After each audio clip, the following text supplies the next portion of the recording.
নমস্কাৰ এডুকাল inspire 16 number খণ্ডলৈ আপোনালোক সকলোকে স্বাগতম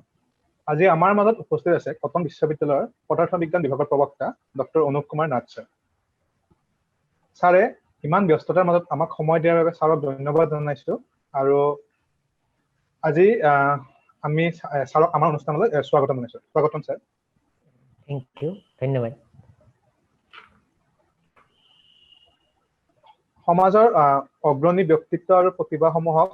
আপোনালোকৰ মাজলৈ লৈ যোৱাৰ উদ্দেশ্যৰে আমি এডুকাল ইন্সপায়াৰ সেশনবোৰ কৰিছো আজি 16 নম্বৰ সেশনটোত আমাৰ লগত আছে অনুপ ছাৰ আমি ছাৰক পোনপ্ৰথমে তেওঁৰ শিক্ষা জীৱন আৰু কৰ্ম জীৱনৰ বিষয়ে সুধিব বিচাৰিছো ধন্যবাদ ৱাহিদুৰ আৰু এডুকালটক মোৰ তৰফৰ পৰা শুভেচ্ছা থাকিল তোমালোকৰ এইটো এটা সুন্দৰ পদক্ষেপ সো সেইটোৱে আমাৰ ছাত্ৰ সমাজৰ বহুত ভাল কৰিব বুলি মই আশা ৰাখিছো আৰু মোৰ শিক্ষা জীৱনৰ কথা ক'ব গ'লে মই মোৰ ঘৰ বিজনী বঙাইগাঁৱৰ ওচৰত আৰু মই স্কুলীয়া জীৱনটো বিজনীতেই পাৰ কৰোঁ মোৰ স্কুল আছিলে বিজনী বান্ধৱ হায়াৰ ছেকেণ্ডেৰী স্কুল তাৰ পৰা মই HSLC পাছ কৰোঁ তাৰপিছত মই কটন কলেজ তেতিয়া কটন কলেজ আছিলে তাৰ পৰা মই হায়াৰ ছেকেণ্ডেৰী কমপ্লিট কৰোঁ হায়াৰ ছেকেণ্ডেৰী সায়েন্স কলেজৰ পৰা পদাৰ্থ বিজ্ঞান বিভাগত স্নাতক ডিগ্ৰী মই পাছ কৰোঁ আৰু তাৰপিছত মই তেজপুৰ ইউনিভাৰ্চিটিৰ পৰা 2008 চনত মোৰ MSc ডিগ্ৰী কমপ্লিট কৰোঁ MScৰ পিছতে মই এটা প্ৰজেক্ট ৰিলেটেড কামত দিল্লী ইউনিভাৰ্চিটি জইন কৰোঁ আৰু তাত মই প্ৰজেক্টৰ কাম কৰোঁ আৰু দিল্লী ইউনিভাৰ্চিটিত থকা সময়ত মই DRDO যিটো defence research and development organisation আছে ইণ্ডিয়াৰ তাৰ লগত মই ৰিলেটেড কাম কিছুমান কৰোঁ আৰু ইন দ্য মিন টাইম মই তেজপুৰ ইউনিভাৰ্চিটিৰ লগতো PhDৰ কাৰণে এনৰলমেণ্ট হয় তেতিয়া তেজপুৰ ইউনিভাৰ্চিটি আৰু দিল্লীত এটা চেণ্টাৰ আছে ইণ্টাৰ ইউনিভাৰ্চিটি এক্সেলাৰেটৰ চেণ্টাৰ চ' এই দুটা চেণ্টাৰ সহযোগত মোৰ PhD কাম কমপ্লিট কৰোঁ আৰু মই PhD কৰিছিলোঁ মেটেৰিয়েল চায়েন্সত চ' আমাৰ যিবিলাক মোবাইল ফোন বা লেপটপৰ বেটাৰী আছে তাৰ ওপৰত মই PhD কৰিছিলোঁ আৰু শিক্ষা শেষ কৰাৰ পিছত মই কৰ্মজীৱন আৰম্ভ কৰিছিলোঁ আচলতে দিল্লীত থকা সময়তে মোৰ প্ৰথম কৰ্মজীৱন আৰম্ভ হৈছিল দিল্লীৰ এখন কলেজ আছে চ' ভেংকটেশ্বৰা কলেজ চ' ভেংকটেশ্বৰা কলেজত মই প্ৰথম জইন কৰিছিলোঁ যদিও পাৰ্মানেণ্ট নাছিলে তাত মই প্ৰায় 2 বছৰমান পঢ়াইছিলোঁ তাৰপিছত PhD কমপ্লিট কৰি মই পূব কামৰূপ মহাবিদ্যালয়ত যোগদান কৰোঁ আৰু পূব কামৰূপ মহাবিদ্যালয়ৰ পদাৰ্থ বিজ্ঞান বিভাগত প্ৰায় 3 বছৰ চাকৰি কৰাৰ পিছত 5 ফেব্ৰুৱাৰী 2020 চনত মই কটন বিশ্ববিদ্যালয়ৰ পদাৰ্থ বিজ্ঞান বিভাগত যোগদান কৰোঁ আৰু এইখিনি মোৰ কৰ্মজীৱন মই আশা ৰাখিছোঁ এডুকালটক আৰু ভৱিষ্যতে আৰু আগবাঢ়ি যাব থেংক ইউ ধন্যবাদ ছাৰ আপোনাক আজি আমাৰ মাজত পাই আমি নথৈ আনন্দিত হৈছোঁ আৰু পুনৰবাৰ আপোনাক ধন্যবাদ জনাইছোঁ আমাৰ মাজত সময় দিয়াৰ বাবে ইয়াৰ পিছৰটো প্ৰশ্ন আপোনাক সুধিব বিচাৰিছোঁ আমি আপোনাৰ লগত যিমান দূৰ পৰিচিত বা যিমান দূৰ আমি আপোনাক চিনি পাওঁ বা জানো আপুনি এগৰাকী ব্যক্তি হিচাপে বহুমুখী প্ৰতিভাৰ অধিকাৰী যাক আমি ইংৰাজীত মাল্টি ডিচিপ্লিনাৰী বুলি ক'ব পাৰোঁ মই এই কথাটো এইকাৰণে কৈছোঁ যে আমি জনামতে আপুনি ফিজিক্সৰ ৰিচাৰ্চৰ লগতে আপুনি সাহিত্য চৰ্চা কৰে লিখা মেলা কৰে হয়তো আৰু বিভিন্ন ধৰণৰ বেলেগ ধৰণৰ ফিল্ডত আপুনি আপোনাৰ হবি হিচাপে আপুনি কাম কৰে বা অধ্যয়ন কৰে এই আটাইবোৰ আপুনি কেনেদৰে আগুৱাই লৈ গৈছে গোটেইখিনি কাম সেই বিষয়ে অকণমান জানিব বিচাৰিম yes actually মই বহুত বস্তু ভাল পাওঁ মানে হবি হিচাপত সৰুৰ পৰা মই পঢ়াৰ প্ৰতি বেছি এট্ৰেক্টেড আছিলোঁ চ' পঢ়ি ভাল পাইছিলোঁ আৰু তেতিয়াৰ পৰাই কিতাপৰ প্ৰতি এটা ইণ্টাৰেষ্ট মোৰ সোমাই গৈছিলে চ' ফাৰ্ষ্ট অফ অল মই কিতাপ পঢ়ি খুব ভাল পাওঁ তাৰপিছত মই যেতিয়া কিতাপ মই প্ৰথম যেতিয়া স্কুলত আছিলোঁ তেতিয়া অসমীয়া মাধ্যমৰ কিতাপবিলাক পঢ়িছিলোঁ নভেলছ বা কিতাপৰ ভিতৰত সৰু থকা সময়ত মই হোমেন বৰগোহাঁই বা ভৱেন্দ্ৰনাথ শইকীয়াৰ কিতাপ পঢ়ি ভাল পাইছিলোঁ তেতিয়া সময়ত আৰু কিছুমান ইংৰাজী বা ৰাছিয়ান লেংগুৱেজৰ যিবিলাক অসমীয়া ট্ৰেন্সলেট আছিলে সেইবিলাক পঢ়িছিলোঁ মেক্সিম গৰ্কি বা এনেকুৱা কলেজত থকা সময়ত তাৰপিছত লাহে লাহে কিতাপৰ লগতে মোৰ অলপ চিনেমাৰ প্ৰতি ইণ্টাৰেষ্ট আহিলে তো মই বেলেগ বেলেগ অলপ চিনেমা চাই গম পালোঁ যে একচুৱেলি চিনেমা বহুত বেছি এটা ধুনীয়া আৰ্ট আৰু সকলো ধৰণৰ আৰ্টখিনি একচুৱেলি চিনেমাত পোৱা যায় তো তেতিয়া মই তাৰ প্ৰতি আকৃষ্ট হওঁ আৰু চিনেমা এতিয়া মই অলপ চাওঁ তাৰপিছত মই সৰুৰ পৰা লিখা মেলা অলপ কৰিছিলোঁ সৰু থাকোঁতে অৱশ্যে সৰু থাকোঁতে অলপ বেছি লিখা গৈছিলে ষ্টুডেণ্ট লাইফত এতিয়া অলপ কমকৈ লিখা গৈছে অলপ টাইমৰ কাৰণেও বিশেষ যিহেতু পদাৰ্থ বিজ্ঞান পঢ়াবৰ কাৰণে নিজে খুব পঢ়িব লগা হয় তথাপি এই গোটেই ব্যস্ত সময়খিনিৰ মাজত মই যিখিনি পাৰোঁ বাহিৰা কাম কৰোঁ আৰু একচুৱেলি মই বহুত বেছি ৰুটিন ফ'ল' কৰিব নোৱাৰোঁ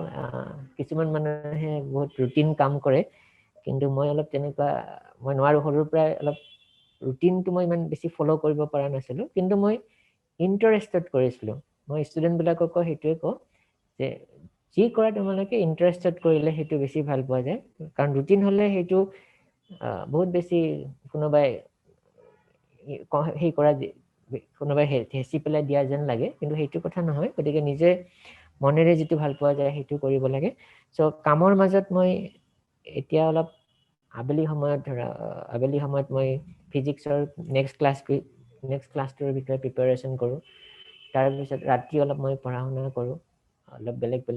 বা অলপ ফিল্ম চাওঁ তেনেকুৱা হয় চ' অলপ মই বেছি ৰাতিলৈকে থকা যায় আৰু সেই ৰাতি সময়খিনিতে মই বাকী হবিবিলাক কৰা যায় বাকী দিনৰ ভাগত ৰিচাৰ্চৰ কাম বা পঢ়োৱা কাম এইবিলাক কামত ব্যস্ত থকা যায় এনেকৈ আৰু হবিটো ৰাখি আছোঁ এতিয়ালৈকে আৰু ভৱিষ্যতে পাৰিলে মই লিখিবৰ কাৰণে আৰু চেষ্টা কৰিম আৰু মই অলপ ফুৰিও ভাল পাওঁ চ' সেইটো কেতিয়াবা মাজে মাজে যেতিয়া সময় পোৱা যায় মই ফুৰিব গৈ ভাল পাওঁ চ' মই আশা ৰাখিছোঁ ভৱিষ্যতে মই আৰু অলপ ভালকৈ লিখা মেলাটো কৰিব পাৰিম সেইটোৱে মই ভাবিছোঁ আৰু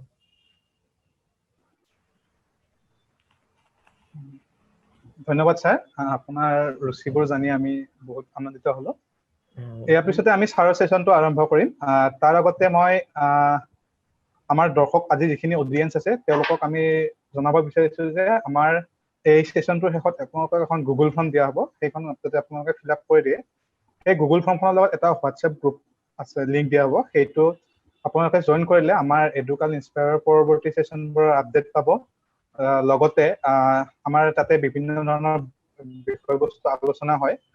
আৰু লগতে আমাৰ যি আগৰ ছেশ্যনবোৰ হৈ গৈছে সেই সকলোবোৰ ছেশ্যনৰ ৰেকৰ্ডেড ভিডিঅ' আমাৰ এডুকাল ইউটিউব চেনেলত উপলব্ধ আছে আপোনালোকে সেইবোৰ চাব পাৰে আমি লিংকটো চেট বক্সত দি দিম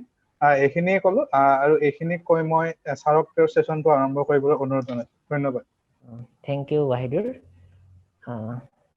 এতিয়া মই মোৰ ছেশ্যনটো আৰম্ভ কৰিব বিচাৰিছোঁ চ'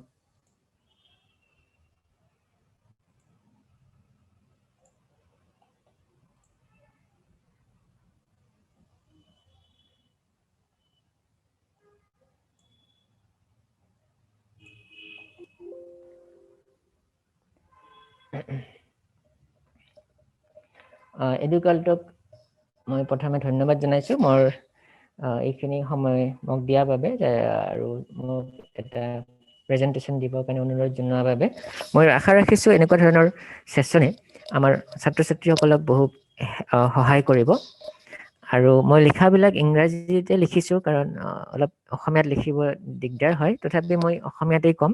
আৰু অলপ মিক্স হ'লেও কথাটো অলপমান মিক্স হ'ব পাৰে ইংলিছ অসমীয়া মই ভাবিছোঁ সেইটো কাৰণত কোনো অসুবিধা নহয় আৰু ভৱিষ্যতেও যাতে এডুকালটোৱে আগবাঢ়ি যায় তাৰ প্ৰতি মই আশা ৰাখিছোঁ আৰু যিহেতু ইয়াত হাই ছেকেণ্ডেৰী ৱাহিদুৰে কোৱা মতে মোক ইয়াত হাই ছেকেণ্ডেৰী ষ্টুডেণ্টো আছে দৰ্শকৰ মাজত ডিগ্ৰী ষ্টুডেণ্টো আছে বেচিকেলি হাই ছেকেণ্ডেৰী আৰু ডিগ্ৰী ষ্টুডেণ্ট বেছিকৈ আছে চ' মই খুব বেছি ডিটেইলছ যাব খোজা নাই মই এনেকুৱা ৰাখিব খুজিছোঁ যাতে অভাৰঅল এটা নলেজ এটা পোৱা যায় ইনডেপথ বহুত বেছি ইনডেপথ নগৈ পেলাই অভাৰঅল নলেজ এটা মই দিবৰ কাৰণে চেষ্টা কৰিম আৰু আমাৰ আজিৰ টপিক আছিলে সায়েন্স ফিকশন এণ্ড ৰিয়েলিটি আমি দেখো যে আমাৰ সৰু কালৰ পৰা সায়েন্স ফিকশনৰ প্ৰতি মেক্সিমাম ল'ৰা ছোৱালীৰ এটা আকৰ্ষণ থাকে কাৰণ সায়েন্স ফিকশনে মানুহ বহুত এট্ৰেক্টিভ মই ভাবো বহুত এট্ৰেক্টিভ হয় বহুত ল'ৰা ছোৱালী সায়েন্স ফিকশনৰ প্ৰতি এট্ৰেকশ্যন আহে আৰু সেইকাৰণে আমি ক'ব পাৰো যে সায়েন্স ফিকশন এটা সায়েন্স পপুলাৰাইজেশ্যনৰ মাধ্যম যদিও আমি এটা ফিকশন বুলি কওঁ কিন্তু মই ভাবো যে সায়েন্স ফিকশন সায়েন্স পপুলাৰাইজেশ্যন কৰাত বহুত বেছি হেল্প কৰে আৰু সেইকাৰণে মই সায়েন্স ফিকশনটো সৰুৰ পৰা ভাল পাইছিলোঁ কাৰণ মই সায়েন্সৰ প্ৰতি আকৃষ্ট আছিলোঁ আৰু সায়েন্সৰ প্ৰতি আকৃষ্ট হোৱাৰ কাৰণে কেনেকে ইজিলি কিছুমান কথা সৰু থাকোতে বুজিব পৰা নগৈছিল কিন্তু সেইবিলাক সায়েন্স ফিকশনৰ জৰিয়তে অলপমান জানিব পাৰিছিলোঁ আৰু ভৱিষ্যতে সেইবিলাক আৰু বেছিকে জানিবৰ কাৰণে ট্ৰাই কৰিছিলোঁ চ' আমি ক'ব পাৰোঁ যে সায়েন্স ফিকশন এটা সায়েন্স পপুলাৰাইজেশ্যনৰ মাধ্যম কিন্তু এইটো পপুলাৰাইজেশ্যন মাধ্যম হোৱাৰ লগতে এইটোৱে আমাৰ সাইণ্টিফিক ডেভেলপমেণ্টতো বহুত সহায় কৰিছে আমি আজি যিটো বিজ্ঞানৰ টেকনলজিকেল এৰাত আছো তাত সায়েন্স ফিকশনে আমাক বহুতখিনি হেল্প কৰিছে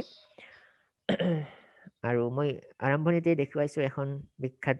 চিনেমাৰ দুটা পোষ্টাৰ মই দিছো এইখন হৈছে 2001 স্পেচ অডিচিৰ দুখন ফটো যিখনে 1968 চনত 1968 ইয়াৰৰ মুভি কিন্তু এইখন মুভি আমাৰ গোটেই ফিজিক্স এণ্ড এষ্ট্ৰনমি যিটো আছে এষ্ট্ৰনমিক বহুত বেছি হেল্প কৰিছিলে চ' ইয়াৰ পৰা আমি আৰম্ভ কৰোঁ সায়েন্স ফিকশন কি হয় চ' প্ৰথমতে মই ক'ব বিচাৰিছোঁ হোৱাট ইজ সায়েন্স ফিকশন চ' আমি ক'ব লাগিব যে এ গুড সায়েন্স ফিকশন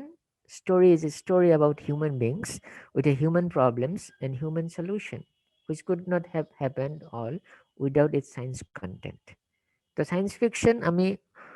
কিছুমান অৰ্থৰ মতে আমাৰ মানুহৰ বিষয়ে আৰু মানুহৰ মনত যিবিলাক সায়েন্সৰ প্ৰতি বা মানুহৰ মনত প্ৰকৃতিৰ বিভিন্ন কথাবিলাক দেখি পেলাই যিটো কৌতূহল জন্মে তাৰ প্ৰতি লক্ষ্য ৰাখি যিবিলাক আমি কাহিনী কৰোঁ সেইবিলাককে আমি সায়েন্স ফিকশন বুলি কওঁ আৰু সায়েন্স ফিকশনে আমাৰ মানুহৰ মনত প্ৰশ্ন উদয় কৰে আৰু সেই প্ৰশ্নৰ আমাক সলিউশনো দিয়ে গতিকে এনেকৈ ক'ব পাৰোঁ আৰু এজন বিখ্যাত ৰাইটাৰ আছে থিঅডৰ ষ্টুৰজেন তেওঁ কৈছিলে যে it is A form of fiction that draws imaginatively on scientific knowledge and speculation setting theme etc. So আমি সায়েন্স ফিকশনক এটা ইমাজিনেটিভ প্লট বুলি ক'ব পাৰোঁ যিটো প্লটত আমাৰ ইমাজিনেশ্যন থাকে আৰু সেই ইমাজিনেশ্যনৰ মাজত আমাৰ সায়েন্স থাকে অ'কে বহুত সময়ত আমাৰ কি হয় সায়েন্স ফিকশন আৰু ফেণ্টাচিৰ মাজত আমি বিভেদটো গম নাপাওঁ আমাৰ কিছুমান কিতাপ থাকে যিবিলাকক আমি সায়েন্স ফিকশন বুলি ক'ব পাৰোঁ আৰু কিছুমান কিতাপ থাকে যাক আমি ফেণ্টাচি বুলি ক'ব পাৰোঁ ঠিক তেনেকৈ কিছুমান চিনেমা থাকে যিবিলাক আমি সায়েন্স ফিকশন মুভিজ বুলি কওঁ আৰু কিছুমান থাকে যাক আমি ফেণ্টাচি মুভিজ বুলি কওঁ lord of the rings is a fantasy movie কিন্তু আমি সহজতে কেতিয়াবা সেই দুটাৰ মাজত বিভেদটো গম নাপাওঁ আমি দুটাকে একে বুলি ভাবোঁ কিন্তু মই ইয়াতে কৈছোঁ যে science fiction deals with improbable possibilities তাৰমানে সায়েন্স ফিকশন হৈছে যিয়ে বিলিভেবল কিন্তু নট মানে যিটো নঘটে সহজে সেইটোৰ বিষয়ে কয় কিন্তু ফিকশন কি হৈছে ফেণ্টাচি হৈছে তোমাৰ সায়েন্স ফিকশন হৈছে তোমাৰ ইম্প্ৰবাবল পচিবিলিটিজ যিটো আনলাইকলি যিটো নঘটে সহজে নঘটে কিন্তু সায়েন্সত সেইটো পচিবল হয় কিন্তু ফেণ্টাচি হৈছে ফেণ্টাচি উইথ বিলিভেবল ইম্পচিবিলিটিজ ফেণ্টাচি হৈছে যিটো আমি বিশ্বাস কৰিব পাৰোঁ কিন্তু সেইটো পচিবল নহয় সায়েন্স ফিকশন হৈছে যিটো হয়তো আমি বিশ্বাস কৰিব টান পাম কিন্তু সেইটো পচিবল হ'ব কিন্তু ফেণ্টাচি হৈছে যিটো হয়তো আমি বিশ্বাস কৰি ল'ম কিন্তু সেইটো পচিবল নহয় গতিকে এই দুটা আমাৰ অলপ প্ৰভেদ আছে সায়েন্স ফিকশন আৰু ফেণ্টাচিৰ মাজত যেনেকৈ আমি যদি ফিজিক্সৰ পদাৰ্থ বিজ্ঞানৰ ছাত্ৰসকলে জানে থিয়ৰী অফ ৰিলেটিভিটি তাত বহুত কথা থাকে যিটো থিয়ৰিটিকেলি কাৰেক্ট আমাৰ লাইটৰ ভেলচিটিত গ'লে আমাৰ দিশ এটা সৰু হৈ যায় আমাৰ টাইমটো লাহে লাহে যাব ধৰে চ' এইবিলাক আমি বিশ্বাস কৰিব টান পাওঁ কিন্তু এইটো ঘটে I mean this is theoretically correct গতিকে তাৰ লগত যদি ৰিলেটেড আমি কিবা লিখোঁ তেতিয়াহ'লে তাক আমি চায়েন্স ফিকশ্যন বুলি ক'ম কিন্তু কিবা এটা ঘটনা যিটো হয়তো আমি বিশ্বাস কৰিব পাৰিম কিন্তু সেইটো আচলতে ঘটিবই নোৱাৰে তেনেকুৱা ধৰণৰ হ'লে আমি তাক ফেণ্টাচি বুলি ক'ম ফেণ্টাচি যেনেকৈ ধৰা মেজিক বা মিষ্টিকেল এলিমেণ্টছ ছুপাৰ নেচাৰেল ক্ৰিয়েচাৰ্ছ সেইবিলাকৰ লগত ৰিলেটেড যিবিলাক ষ্টৰি বা ফিল্ম থাকিব তাক আমি ফেণ্টাচি বুলি ক'ম আৰু এটা কথা বিখ্যাত তোমালোক মই বহুত ইয়াতে বহুত ৰাইটাৰৰ নাম মই লিখিছোঁ বহুত চিনেমাৰ নাম বহুত কিতাপৰ নাম লিখিছোঁ যাতে তোমালোকে তাৰ পৰা উপকৃত হোৱা সেই ৰাইটাৰবিলাকৰ কিতাপ পঢ়িব পাৰা সেই ৰাইটাৰবিলাকৰ বিষয়ে জানিব পাৰা বা সেই চিনেমাবিলাক চাব পাৰা তাৰ কাৰণে মই নামবিলাকৰ ওপৰত বেছি গুৰুত্ব দিছোঁ আৰু ইনডেপ বেছি যোৱা নাই চ' আমাৰ এজন বিখ্যাত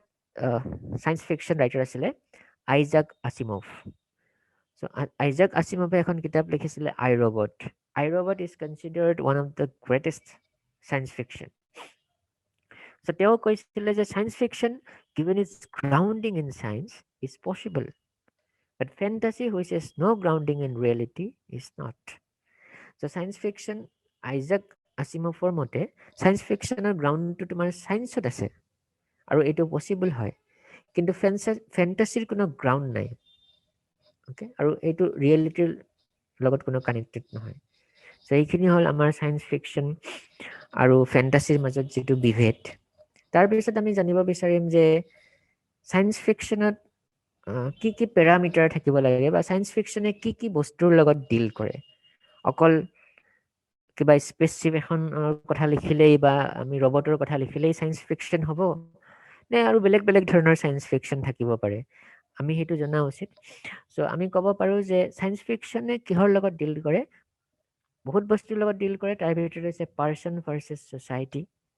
আমাৰ ব্যক্তি আৰু ছ'চাইটিৰ মাজত যিটো ৰিলেশ্যনশ্বিপ সেই ৰিলেশ্যনশ্বিপৰ বিষয়ে চায়েন্স ফিকশ্যনে ডিল কৰে দেন পাৰ্চন ভাৰ্চেছ টেকন'লজি আমাৰ মানুহৰ বিষয়ে আৰু আমাৰ টেকন'লজি মানুহে বনোৱা টেকন'লজিৰ লগত যিটো ৰিলেশ্যনশ্বিপ সেইটোৰ বিষয়ে কয় then self knowledge understanding humanity or what is to be human তাৰপিছত আমাৰ self knowledge self reliance what is I মই যদি কওঁ হোৱাট ইজ আই আমাৰ এটা ছাবকনচিয়াছ মাইণ্ড আছে সেই ছাবকনচিয়াছ মাইণ্ডৰ ভিতৰত আমি কওঁ যে দিছ ইজ আই ত' সেইবিলাকৰ বিষয়ে চায়েন্স ফিকশ্যনে কয় ইয়াৰ বাহিৰেও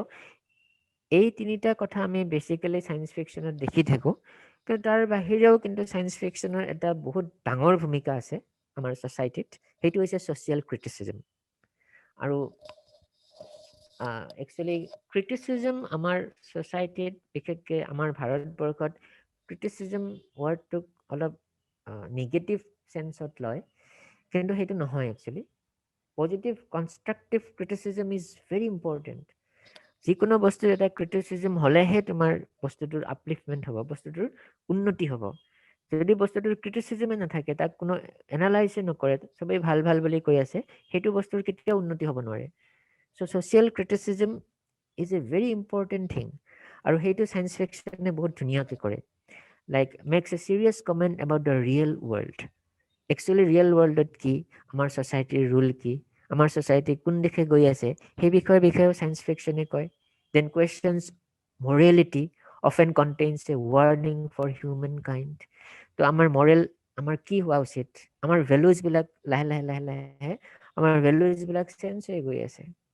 T.S. Eliot যদি তুমি দ্য ৱেষ্টলেণ্ড পঢ়া where is the life we have lost in living where is the knowledge we have lost in information where is the information where is the wisdom we have lost in information so T.S. Eliot বহুত ধুনীয়াকৈ কৈছে যে কেনেকৈ আমি উইজডমটো হেৰুৱাই গৈছোঁ where is the wisdom কিন্তু মানুহৰ উইজডমটো বহুত ডাঙৰ কথা মানুহ এজন বহুত জনা হ'ব পাৰে কিবা হ'ব পাৰে কিন্তু ছ'চাইটিত তেওঁৰ যেতিয়া অৱদানৰ কথা আহিব তেতিয়া উইজডমটো বহুত ইম্পৰ্টেণ্ট হৈ পৰে তেওঁ অকল চোকা হ'লেই নহ'ব তেওঁ উইজডমো থাকিব লাগিব তেওঁ পজিটিভ কনষ্ট্ৰাকটিভ অৱদান আগবঢ়াব পাৰিব লাগিব তো সেইবিলাকৰ ওপৰতো আমাৰ চায়েন্স ফিকশ্যনে কথা কয় দেন আমাৰ কৰে makes us examine our own world and practices dystopian and utopian society আমি এতিয়া আমাৰ ছ'চাইটিখন কোন দিশে গৈ আছোঁ ডিষ্টপিয়ান মানে হৈছে এইটো নিগেটিভ বুজায় আৰু উটপিয়ান মানে পজিটিভ বুজায় ডিষ্টপিয়ান ছ'চাইটি মানে ধৰা চব তাত বেয়া হৈ গৈ আছে তেনেকুৱা হ'লে আমি তাক ডিষ্টপিয়ান ছ'চাইটি বুলি কওঁ আৰু উটপিয়ান বুলি হ'লে তাত চব ভাল হৈ গৈ আছে তেনেকুৱা হ'লে আমি তাক ইউটপিয়ান ছ'চাইটি বুলি কওঁ চ' এইবিলাকৰ বিষয়ে যিবিলাক ফিকশ্যন বা যিবিলাক কাহিনী ৰিলেটেড সেইবিলাককো আমি চায়েন্স ফিকশ্যন বুলি কওঁ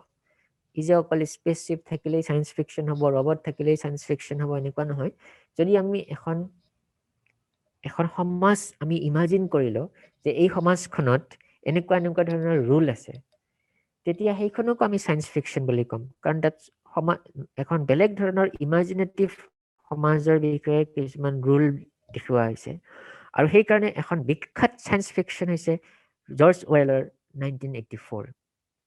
মই ইয়াত দেখুৱাই দিছোঁ 1984 বাই জৰ্জ ৱেল এইখন অকল এখন বিখ্যাত চায়েন্স ফিকশ্যনেই নহয় এইখন এখন বিখ্যাত বিশ্ববিখ্যাত নভেল আমাৰ যদি নভেল চাওঁ the greatest novels of all time যদি আমি চাওঁ 1984 will be within first 3 greatest novels so' মই ভাবোঁ যে প্ৰত্যেকে একচুৱেলি 1984 পঢ়া উচিত তাত কৈছিলে যে তাত জৰ্জ ৱেল এটা কৈছিলে যে war is peace freedom is slavery ignorance is strength তাৰমানে তেওঁ সেই নভেলখনত এখন ডিষ্টপিয়ান ছ'চাইটিৰ বিষয়ে কৈছে য'ত মানুহৰ নিজৰ ইচ্ছাৰ কোনো ভেলু নাই নিজৰ ইচ্ছামতে একো কৰিব নোৱাৰে চব মানুহবিলাকক একচুৱেলি এজন বিগ ব্ৰাদাৰে চাই আছে গতিকে তেওঁ থট ক্ৰাইমো কৰিব নোৱাৰে তেওঁ actually against the big brother ভাবিব নোৱাৰে ইভেন থট ক্ৰাইমো কৰিব নোৱাৰে চ' সেনেকুৱা এখন ছ'চাইটিৰ বিষয়ে তেওঁ কৈছে আৰু যদি কোনোবাই সেনেকুৱা ধৰণৰ ক্ৰাইম কৰে তেনেহ'লে তেওঁক সাংঘাতিক ধৰণৰ কিবা পানিছমেণ্ট দিয়া হয়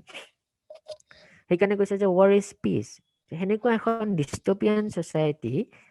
যাত যুদ্ধটোৱে পিচ বুলি ভবা হৈছে আৰু স্লেভাৰীটোক ফ্ৰীডম বুলি ভবা হৈছে আৰু ইগন'ৰেঞ্চ যিটো আমাৰ একচুৱেলি ভেৰি উইক পইণ্ট সেই ইগন'ৰেঞ্চক আমাক ষ্ট্ৰেংথ বুলি ভবা হৈছে গতিকে একচুৱেলি জৰ্জ ৱেলে এখন চায়েন্স ফিকশ্যনেই লিখা নাই আমাৰ ছ'চাইটিৰ ফিউচাৰটো অকণমান ডেপিক্ট কৰি গৈছিলে যে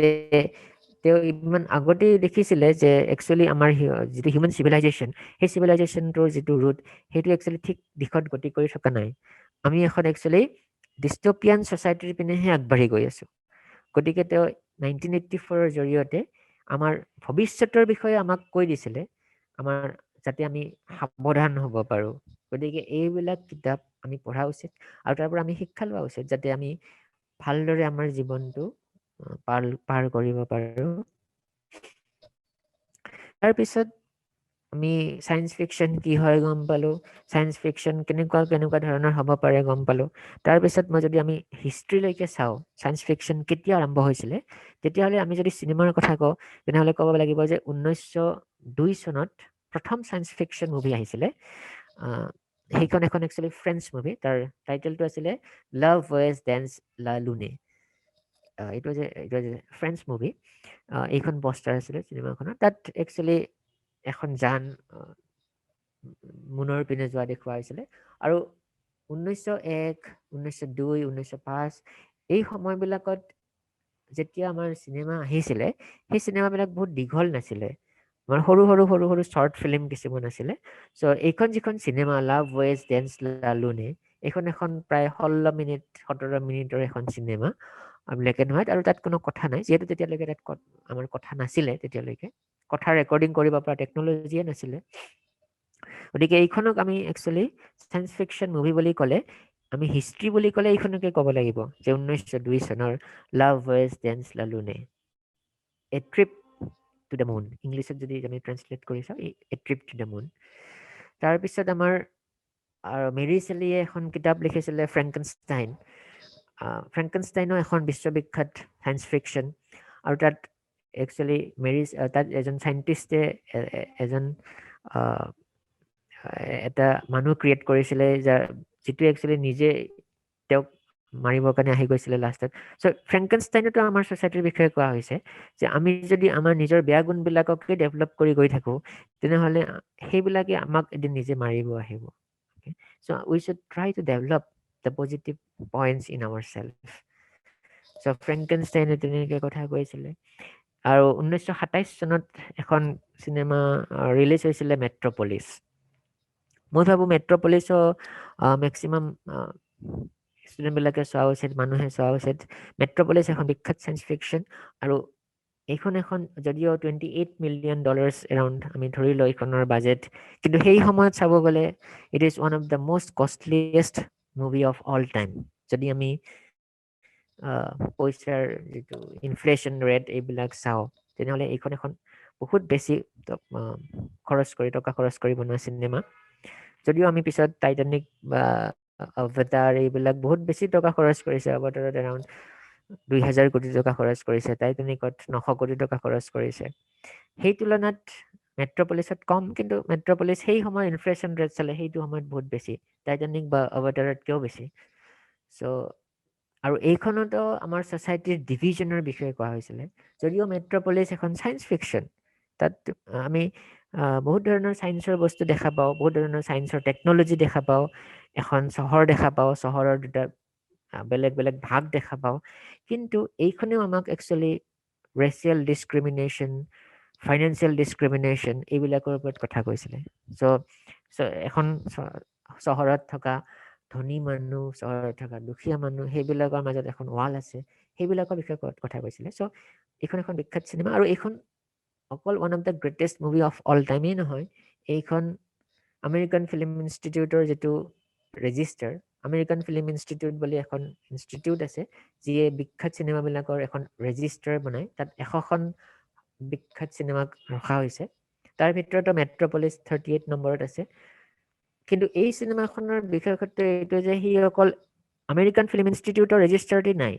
এইখন ইউনেস্কোৰ ফিল্ম ৰেজিষ্টাৰতো আছে, আৰু ইউনেস্কোই বহুত কম চিনেমাক নিজৰ ৰেজিষ্ট্ৰিত ৰাখিছে। So' Metropolis is one of them, যিখন ইউনেস্কোৰ ৰেজিষ্টাৰতো এখন বিখ্যাত চিনেমা হিচাপত আছে। তাৰপিছত যদি আমি চাওঁ 1930 পৰা 1940,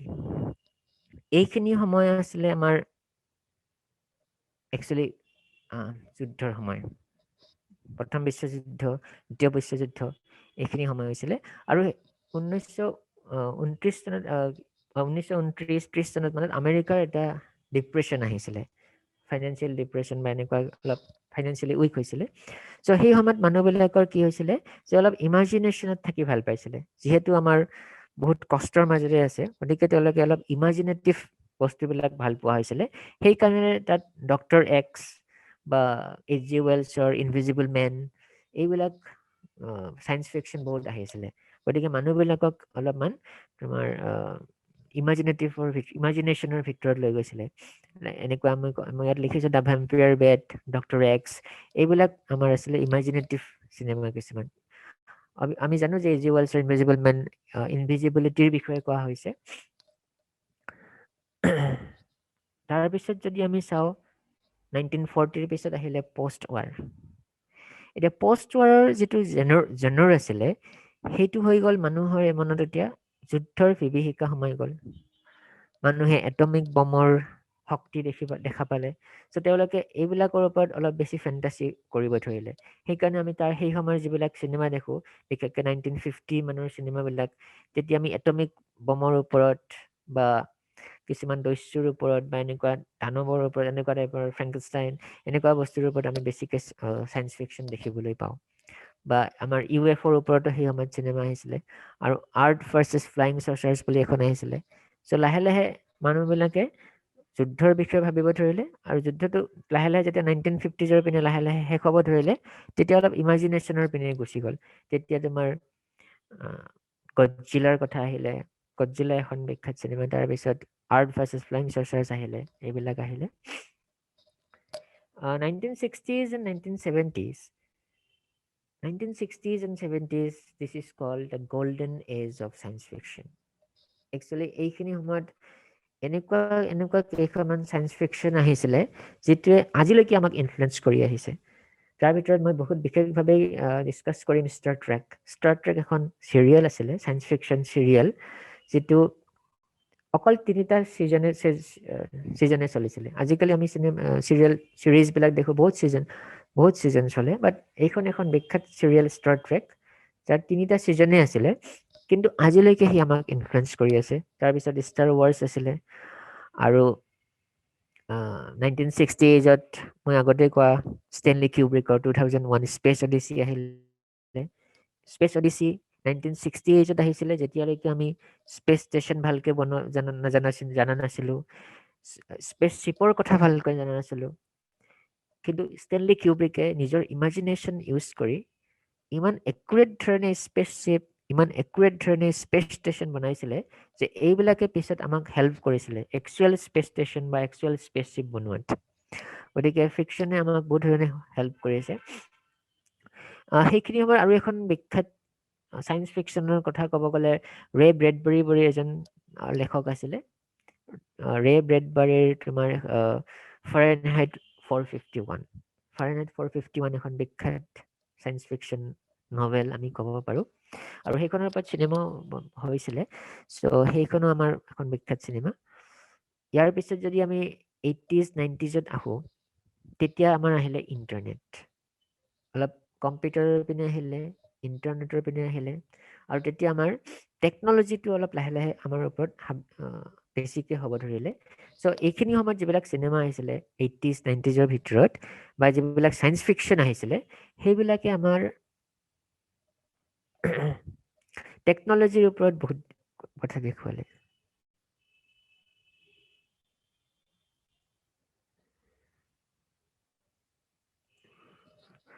অ'কে লাইক আমাৰ টাৰ্মিনেটৰ আহিছিলে তাৰপিছত ইণ্টাৰনেটৰ ওপৰত বহুত কেইখন চিনেমা আহিছিলে চ' এনেকৈ ধৰণৰ আমি বা এক্সট্ৰা টেৰেষ্ট্ৰিয়েল এখন বিখ্যাত ষ্টিভেন স্পিলবাৰ্গৰ মুভি আহিছিলে চ' এইবিলাক আহিছিলে ইয়াৰ পিছত 2000ত আমাৰ অলপ বেলেগ বেলেগ বিষয়ৰ ওপৰত আহিব ধৰিলে টেকন'লজিৰ ওপৰত আহিব ধৰিলে আৰু টেকন'লজি যেতিয়া শেষ হ'ব ধৰিলে তেতিয়া আকৌ হিউমেন ৰিলেশ্যনৰ ওপৰত আহিব ধৰিলে eternal sunshine of spotless mind এইখন যিখন পষ্টাৰ দিয়া হৈছিলে এইখন এখন যদিও it is a love story eternal sunshine of spotless mind it's a love story but it's actually understanding the relationship এটা ৰিলেশ্যনশ্বিপ কেনেকৈ হয় এটা ৰিলেশ্যনশ্বিপ কেনেকৈ গ্ৰ' কৰে সেইটো চায়েন্স ফিকশ্যনৰ থ্ৰুৰে দেখাইছে আৰু ইয়াত বহুত থিম ইউজ কৰিছে like hair colours of Kate Winslet ইয়াত আমি যিটো দেখিছোঁ এইটো ব্লু কালাৰ চ' বেলেগ বেলেগ কালাৰ বহুত থিম আছে সেইবিলাক বুজিব লাগিব চ' হেয়াৰ কালাৰে কেনেকৈ তোমাৰ হিউমেন ৰিলেশ্যনটো বুজাইছে চ' সেনেকৈ ধৰণৰ বেলেগ বেলেগ ধৰণৰ চায়েন্স ফিকশ্যন আহিছিলে আৰু লাহে লাহে আমাৰ হিউমেন ৰিলেশ্যনৰ ওপৰত চায়েন্স ফিকশ্যন আহিব ধৰিলে প্ৰথম আহিছিলে আমাৰ ইমাজিনেশ্যন তাৰপিছত পষ্টৰ আমাৰ এটমিক বম্ব বা এনেকুৱা হ'ব ধৰিলে তাৰপিছত আমাৰ টেকন'লজিৰ ওপৰত আহিলে ইণ্টাৰনেটৰ ওপৰত আহিলে তাৰপিছত লাহে লাহে আকৌ বেচিক থিং যিটো হিউমেন বিহেভিয়াৰ তাৰ ওপৰত যাব ধৰিলে কাৰণ লাহে লাহে মানুহৰ সভ্যতা যেতিয়া ষ্টেবল হ'ব ধৰে it always come back to human relations আমি সদায় টেকন'লজিৰ কথা ভাবি থাকিব নোৱাৰোঁ আমি সদায় যুদ্ধৰ কথা ভাবি থাকিব নোৱাৰোঁ এট চাম পইণ্ট উই ৱান্ট ৰিলেশ্যনশ্বিপ আৰু সেইটোৰ বিষয়ে এতিয়া আহিব ধৰিলে তাৰপিছত আমাৰ যেতিয়া 2010-20 চনৰ ভিতৰত যিবিলাক চিনেমা আহিলে এইবিলাক আমি ক'ব পাৰোঁ ইণ্টাৰষ্টেলাৰ এৰাইভেল অৰ ৰিচেণ্টলি আমি টেনেট ক'ব পাৰোঁ সেইবিলাক আমাৰ অলপ টাইম ট্ৰেভেলিঙৰ ওপৰত আহিলে এৰাইভেল আমাৰ ইউনিভাৰ্চেল লেংগুৱেজৰ ওপৰত আহিলে বা গ্ৰেণ্ড পেৰাডক্সৰ ওপৰত আহিলে চ' এৰাইভেলত এটা ইউনিভাৰ্চেল লেংগুৱেজৰ ওপৰত কথা কোৱা হৈছিলে যে এটা চাম এক্সট্ৰাটেৰেষ্ট্ৰিয়েল আহিছে যি ইউনিভাৰ্চেল লেংগুৱেজৰ ওপৰত কথা কৈছে তেওঁ এটা ইউনিভাৰ্চেল লেংগুৱেজ ক্ৰিয়েট কৰিব ট্ৰাই কৰিছে ইণ্টাৰষ্টেলাৰ এটা এক্সপ্ল'ৰেশ্যন যিহেতু পৃথিৱীখন ধ্বংস হ'ব ধৰিছে সেইটো সময়ত বেলেগ বেলেগ গ্ৰহত যাতে আমি বসবাস কৰিব পাৰোঁ তাৰ কাৰণে ট্ৰাই কৰিছে চ' এনেকুৱা ধৰণৰ কথা আহিছিলে এতিয়া মই ক'ব বিচাৰিছোঁ যে এই যে আমাৰ চায়েন্স ফিকশ্যন যিটো আমাৰ টকৰ আজি টপিক আছিলে চায়েন্স ফিকশ্যন এণ্ড ৰিয়েলিটি এই চায়েন্স ফিকশ্যনে একচুৱেলি আমাক কেনেকৈ হেল্প কৰিছে আমাক চায়েন্স ফিকশ্যনে অকল আমাৰ আনন্দই দিয়া নাই ই আমাৰ টেকন'লজিকেল ডেভেলপমেণ্টত বহুত হেল্প কৰিছে আমি প্ৰথম এক্সাম্পল হিচাপে ল'ব পাৰোঁ ছাবমেৰিন জুল ভাৰ্ণৰ এখন বিখ্যাত চায়েন্স ফিকশ্যন আছিলে 20,000 Leagues Under the Sea বহুত সৰু কালতে বহুত ল'ৰা ছোৱালীয়ে পঢ়ে এইখন চ' এইখনত এখন ছাবমেৰিনৰ কথা কোৱা হৈছিলে যদিও সেই সময়ত ছাবমেৰিন একচুৱেলি ডিস্কভাৰী হোৱা নাছিলে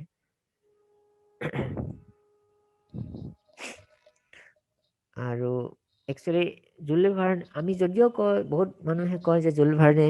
ইমাজিনেশ্যনৰ পৰা ছাবমেৰিনখন বনাইছিলে কিন্তু সেইটো কথা নহয় একচুৱেলি জুল ভাৰ্ণে বনাইছিলে ছাবমেৰিনখন লে প্লংগুৱাৰ বুলি এখন ফ্ৰেঞ্চ ছাবমেৰিনৰ এটা ছাবমেৰিন এখন বনাইছিলে ফ্ৰেঞ্চে বনাইছিলে যদিও তাত বহুত ক্ৰুটি ৰৈ গৈছিলে তেওঁলোকে ট্ৰাই কৰিছিলে আৰু এইটো হ'ল এই ফটোখনত দেখুৱাইছে লে প্লংগুৱাৰৰ যিটো আৰ্হি সেই আৰ্হিটো ইয়াত দেখুৱাইছে অৰিজিনেল যিটো আৰ্হি আৰু এইটো ইণ্টাৰনেল কনষ্ট্ৰাকশ্যন অফ লে প্লংগুৱাৰ আৰু এইখনৰ আধাৰত জুলে ভাৰ্ণে এখন ছাবমেৰিনৰ বিষয়ে কৈছিলে আৰু ইমান একুৰেটলি কৈছিলে যে তেওঁ ছাবমেৰিনৰ ইন ডিটেইল এটা এনালাইচিছ দিছিলে আমি যদি কিতাপখন পঢ়োঁ তাত আমি কিমান ছাবমেৰিনখনৰ নাম আছিলে নটিলাছ মই ইয়াত লিখিছোঁ নটিলাছ নামৰ ছাবমেৰিন এখন আছিলে ই কিমান স্কুৱেৰ মিটাৰ হ'ব ইয়াৰ ভলিউম কিমান হ'ব ইয়াক একুৰেটলি দিয়া আছে 1011.45 square metre volume is 1507.2 cubic metre okay আৰু এইটো জুলে ভাৰ্ণে দিয়া হিচাপত নটিলাছ ছাবমেৰিনখনৰ ইঞ্জিন ৰুম চ' তেওঁ ইমাজিনেশ্যনৰ পৰা ধৰি লৈছিলে আৰু এইখন লা প্লঞ্জাৰ ছাবমেৰিনৰ পৰা আৰ্হিত তেওঁ এটা ছাবমেৰিন ডিজাইন কৰিছিলে যাৰ ইঞ্জিন ৰুমটো তেওঁ ডিজাইন কৰিছিলে যে কেনেকৈ তোমাৰ প্ৰপেলাৰ থাকিব কেনেকৈ পানীবিলাক প্ৰেছাৰৰ দ্বাৰা তেওঁলোকে চেঞ্জ কৰিব কেনেকৈ ছাবমেৰিনখন একচুৱেলি পানীৰ তলত যাব এভৰিথিং ৱাজ এক্সপ্লেইনড আৰু এটা বহুত ডাঙৰ কথা আছিলে জুলে ভাৰ্ণৰ কিতাপখনত সেইটো হ'ল লা প্লঞ্জাৰৰ অলপমান ক্ৰুটি আছিলে ক্ৰুটিটো আছিলে তাৰ ৱেট ডিষ্ট্ৰিবিউশ্যনটো ঠিক হোৱা নাছিলে চ' ৱেট ডিষ্ট্ৰিবিউশ্যনটো ঠিক নোহোৱাৰ কাৰণে লা প্লঞ্জাৰৰ কি হৈছিলে সেইখন যেতিয়া সাগৰত ডুব যাব তেওঁলোকে ট্ৰাই কৰিছিলে ই সদায় আগপিনটো বেছি আগতে ডুব গৈছিলে চ' আগপিনৰটোত আগতে ডুব যোৱাৰ কাৰণে সি ডাইৰেক্ট গৈ তলত লাগি গৈছিলে so' it was not successful actually কিন্তু জুলে ভাৰ্ণে সেই কথাটোও তেওঁৰ নটিলাছ ছাবমেৰিন যিখন একচুৱেলি ইমাজিনাৰী ছাবমেৰিন তাত সেইটো তেওঁ ঠিক কৰিছে আৰু সেইটো ঠিক কৰাৰ কাৰণেই আমি পিছত যিবিলাক একচুৱেলি ছাবমেৰিনৰ ওপৰত বিখ্যাত চাইণ্টিষ্ট আছিলে তেওঁলোকে প্ৰথম ছাবমেৰিনখন বনাইছিলে Argonaut junior so' Argonaut junior was the first successful submarine and it was build by American engineer Simon Lake এইজন হৈছে চিমন লেক আৰু এইখন তেওঁৰ ফাৰ্ষ্ট ছাবমেৰিন আছিলে so' Simon Lake is completely inspired by Jules Verne ত' Jules ভাৰ্ণৰ কিতাপ পঢ়ি তাৰ পৰা ইনস্পায়াৰ হৈ তেওঁ ছাবমেৰিন বনাইছিলে ইয়াৰ পিছত আমি টেকন'লজি যদি চাওঁ আমাৰ টেকন'লজিত চায়েন্স ফিকশ্যনে হেল্প কৰিছিলে ৰবট অ'কে আৰু ৰবটৰ বিষয়ে প্ৰথম ক'ত কোৱা হৈছিলে ৰবটৰ বিষয়ে প্ৰথম কোৱা হৈছিলে 1920 চনত চেক ৰাইটাৰ এজন আছিলে Karel Capek is very famous author so' তেওঁ কিছুমান নাটক লিখিছিলে আৰু তেওঁৰ বিখ্যাত নাটকখনক আমি RUR বুলি কয় সংক্ষেপতে RUR বাট সেইখনৰ ফুল নেম হ'ল ৰজামছ ইউনিভাৰ্চেল ৰবটছ আৰু এইখন মই ইয়াত দেখাইছোঁ ইয়াতে ৰজামছ ইউনিভাৰ্চেল ৰবটৰ দুটা চিন দেখাইছোঁ আৰু তাত ৰবট কিছুমান বনাইছিলে ৰবটক মানুহে প্ৰথমতে নিজৰ কামত খটুৱাইছিলে কিন্তু পিছত এনেকুৱা হ'ল যে ৰবটবিলাকে মানুহক মাৰিব ধৰিলে চ' এনেকুৱা ধৰণৰ এটা কথা দিছিলে আৰু ইয়াৰ ওপৰত বেছ কৰি মই আগতেই কৈছোঁ Isaac Asimov is very famous so' you should always read Isaac Asimov books so' Isaac আছিমভে আৰু এখন কিতাপ লিখিছিলে আই ৰবট মই অলৰেডি আগতে কৈছিলোঁ আৰু আই ৰবটত তেওঁ ফাৰ্ষ্টটা ল দিছিলে তিনিটা ল দিছিলে ফাৰ্ষ্ট ল ছেকেণ্ড ল এণ্ড থাৰ্ড ল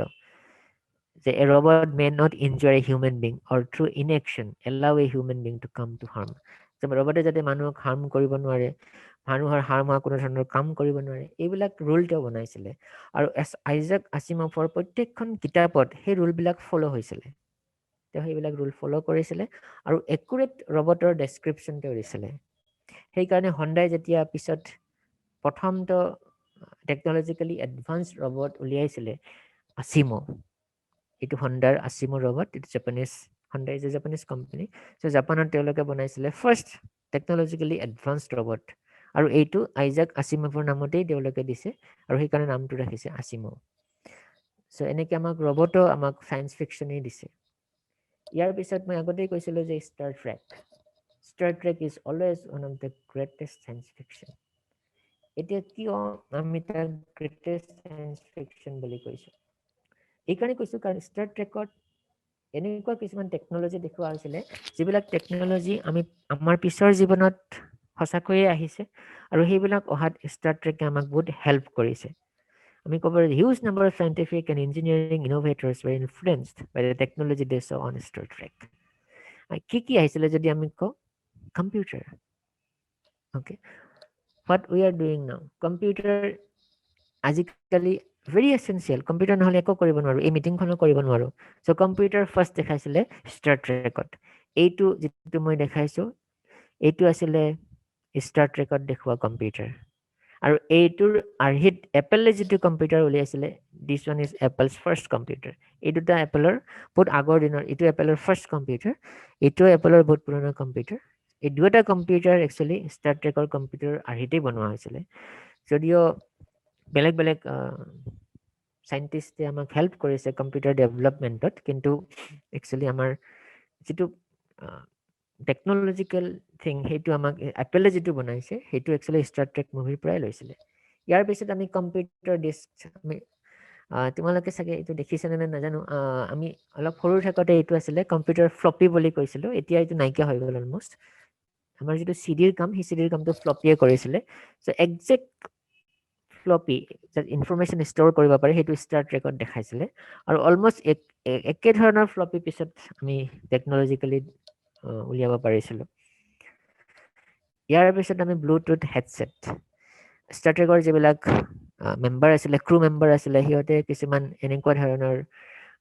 ব্লুটুথ হেডছেট ইউজ কৰিছিলে কমিউনিকেশ্যন কৰিবৰ কাৰণে আৰু এইটোৰো আমাক পিছত ব্লুটুথ হেডছেট আমাক বনোৱাত বহুত হেল্প কৰিছিলে দেন টেবলেট আজিকালি আমি বহুত ধৰণৰ টেবলেট ইউজ কৰোঁ ষ্টাৰ ট্ৰেকত দেখিছে একে ধৰণৰ টেবলেটে ইউজ কৰিছে ইভেন যিটো কলম তেওঁলোকে যিটো ইউজ কৰিছে সেইটোও ইউজ কৰিছে যিটো আমি আজিকালি ইউজ কৰোঁ চ' টেবলেট কম্পিউটাৰ্ছ আমাৰ যিটো ডিজাইন অলমষ্ট এপলে যিটো ডিজাইন আইপেডৰ কাৰণে লৈছে ইটছ অলমষ্ট লুক চিমিলাৰ যিটো টেবলেট কম্পিউটাৰ ষ্টাৰ ট্ৰেকত দেখাইছিলে অ'কে ইয়াৰ পিছত আটাইতকৈ যিটো বেছি টেকনলজিকেলি এডভান্সড টেকনলজিকেলি মোৰ হেল্পফুল ডিভাইচ সেইটো ষ্টাৰ ট্ৰেকত দেখাইছিলে ডেট ইজ দ্য চেলফোন এতিয়া আমি চেলফোন নহ'লে আমি থাকিবই নোৱাৰোঁ cellphone is most essential okay এইটো আছিলে চেলফোন ফাৰ্ষ্ট ডিজাইন অ'কে আৰু এই চেলফোনটো ডিজাইন কৰা হৈছিলে ষ্টাৰ ট্ৰেকত যিটো চেলফোন দেখুৱাইছিলে তেওঁলোকে চেলফোন বুলি কোৱা নাছিলে এটা কমিউনিকেশ্যন ডিভাইচ বুলি কৈছিলে কিন্তু তাৰ কাম একেধৰণেৰে আছিল and Martin Cooper who oversaw the invention of the first mobile phone in the 1970s, has directly credited the Star Trek communicator for inspiring his vision. Even যিজন ইনভেণ্টৰ আছিলে চেল ফোনৰ মাৰ্টিন কুপাৰ তেওঁ ডাইৰেক্টলি ষ্টাৰ ট্ৰেকক ক্ৰেডিটটো দিছে cell ফোনৰ ডেভেলপমেণ্টৰ কাৰণে আৰু cell ফোনক আমি innovation বুলি কওঁ আমি ইনভেনশ্যন বুলি নকওঁ কিয় নকওঁ সেইটো আমি জনা উচিত বিজ্ঞানৰ ছাত্ৰ হিচাপে বা নহ'লেও এনেও আমি কেতিয়াবা আমি ডিস্কভাৰী বুলি কওঁ কেতিয়াবা ইনভেনশ্যন বুলি কওঁ কেতিয়াবা আমি ইন'ভেশ্যন বুলি কওঁ ইন'ভেশ্যন আমি সহজে ইউজ কৰিব নোৱাৰোঁ ইন'ভেশ্যন কেতিয়া হয় সেইটো আমাৰ বিখ্যাত ইন'ভেশ্যন যিজন বিজ্ঞানী ডিন কামেন তেওঁ কৈছিলে হোৱাট ইজ ইন'ভেশ্যন তেওঁ ইয়াতে কৈছে it is easy to make N invention it is hard to make N innovation And innovation occurs when an invention is so good, so compelling, that people are willing to do what they are loath to do as individuals and societies and make sense. তাৰমানে innovation সেইটো ইনভেনশ্যনে হ'ব পাৰে যিটোৱে আমাৰ গোটেই জীৱন যাপনৰ শৈলী আমাক চেঞ্জ কৰি দিব পাৰে আৰু যিটোৰ দ্বাৰা আমি এৰাব নোৱাৰা এটা হৈ যাব এটা এৰাব নোৱাৰা বস্তু হৈ যাব পাৰে লাইক মোবাইল ফোন এতিয়া আমি এৰিব নোৱাৰোঁ আমাৰ লেভেলত আমি কোনোজনে স্মাৰ্টফোন নোহোৱাকৈ চলিব নোৱাৰে চ' এনেকুৱা ধৰণৰ সেইকাৰণে আমি তাক ইন'ভেশ্যন বুলি ক'ব পাৰোঁ কিন্তু কিছুমান ইনভেনশ্যন আছে যিটো নহ'লেও চলি যায় আছে কিন্তু আমাৰ নহ'লেও হৈ যায় তো সেইবিলাকক আমি ইনভেনশ্যন বুলি ক'ব পাৰোঁ ৰেফ্ৰিজাৰেটৰ আমাৰ নহ'লেও চলি যায় বেছি পইচা থাকিলে বেলেগ কথা বাট it has not become very part of parcel okay so this is the thing Star ট্ৰেকত আৰু এটা বস্তু দেখাইছিলে আমাৰ আজিৰ যিটো এপল বা গুগলে যেটো ইউজ কৰে ভয়েস কমান্ড সিস্টেম সেই ভয়েস কমান্ড সিস্টেমটো ষ্টাৰ ট্ৰেকত দেখাইছিলে আমি যদি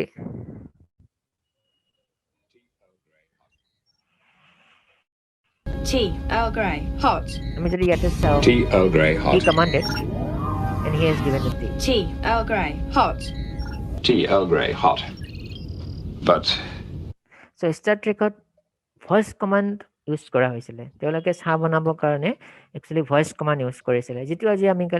আজিকালি আমি মোবাইল ফোনত ইউজ কৰো এপল হলে আইফোন হলে সিৰি ইউজ কৰো বা ওকে গুগল ইউজ কৰো so this is also influenced by star track আৰু এপলে যেতিয়া সিৰি টেকনলজি ডেভেলপ কৰিছিল Apple also credited star track for a development of Siri. Tea Earl Grey. Next, our 3D printer. So, Star Trek our 3D printer দেখাইছিলে. So 3D আমাৰ যদি চাও তেওঁলোকে ইয়াত out of nothing তেওঁলোকে I believe it's a molecular water synthesizer of অলপমান some kind, লৈ আহিব. similar to If you a can protein see sequencer, here. far more advanced. Water, cold. So it has created water. Okay, so this is basically a 3D technology. Okay, 3D printing technology. So this 3D printing technology has also come from Star Trek. যেটো আজিকালি আমি 3D প্ৰিন্টাৰত ক'ব পাৰো তাৰ পিছত আৰু এটা হৈছে টেজাৰ একচুয়ালি আমি ইয়াতে টেজাৰ বেছি ইউজ নকৰো কিন্তু টেজাৰ আমাৰ কেতিয়াবা আমাৰ সেলফ ডিফেন্সৰ কাৰণে ইউজ কৰিব লগা হয় টেজাৰ হৈছে এটা গান ইলেক্ট্ৰিক গান যেটো গান এৰিলে আমাৰ ইলেক্ট্ৰিক শক মানুহজনে ইলেক্ট্ৰিক শক পায় আৰু বাগৰি পৰে পুলিচ ইউএসএস পুলিচ বিলাকে ইউজ কৰে কেতিয়াবা ধৰিবৰ কাৰণে এইটো আমাৰ এটা বিখ্যাত এখন সায়েন্স ফিকশন আছিল সৰু লৰা ছোৱালীৰ সায়েন্স ফিকশন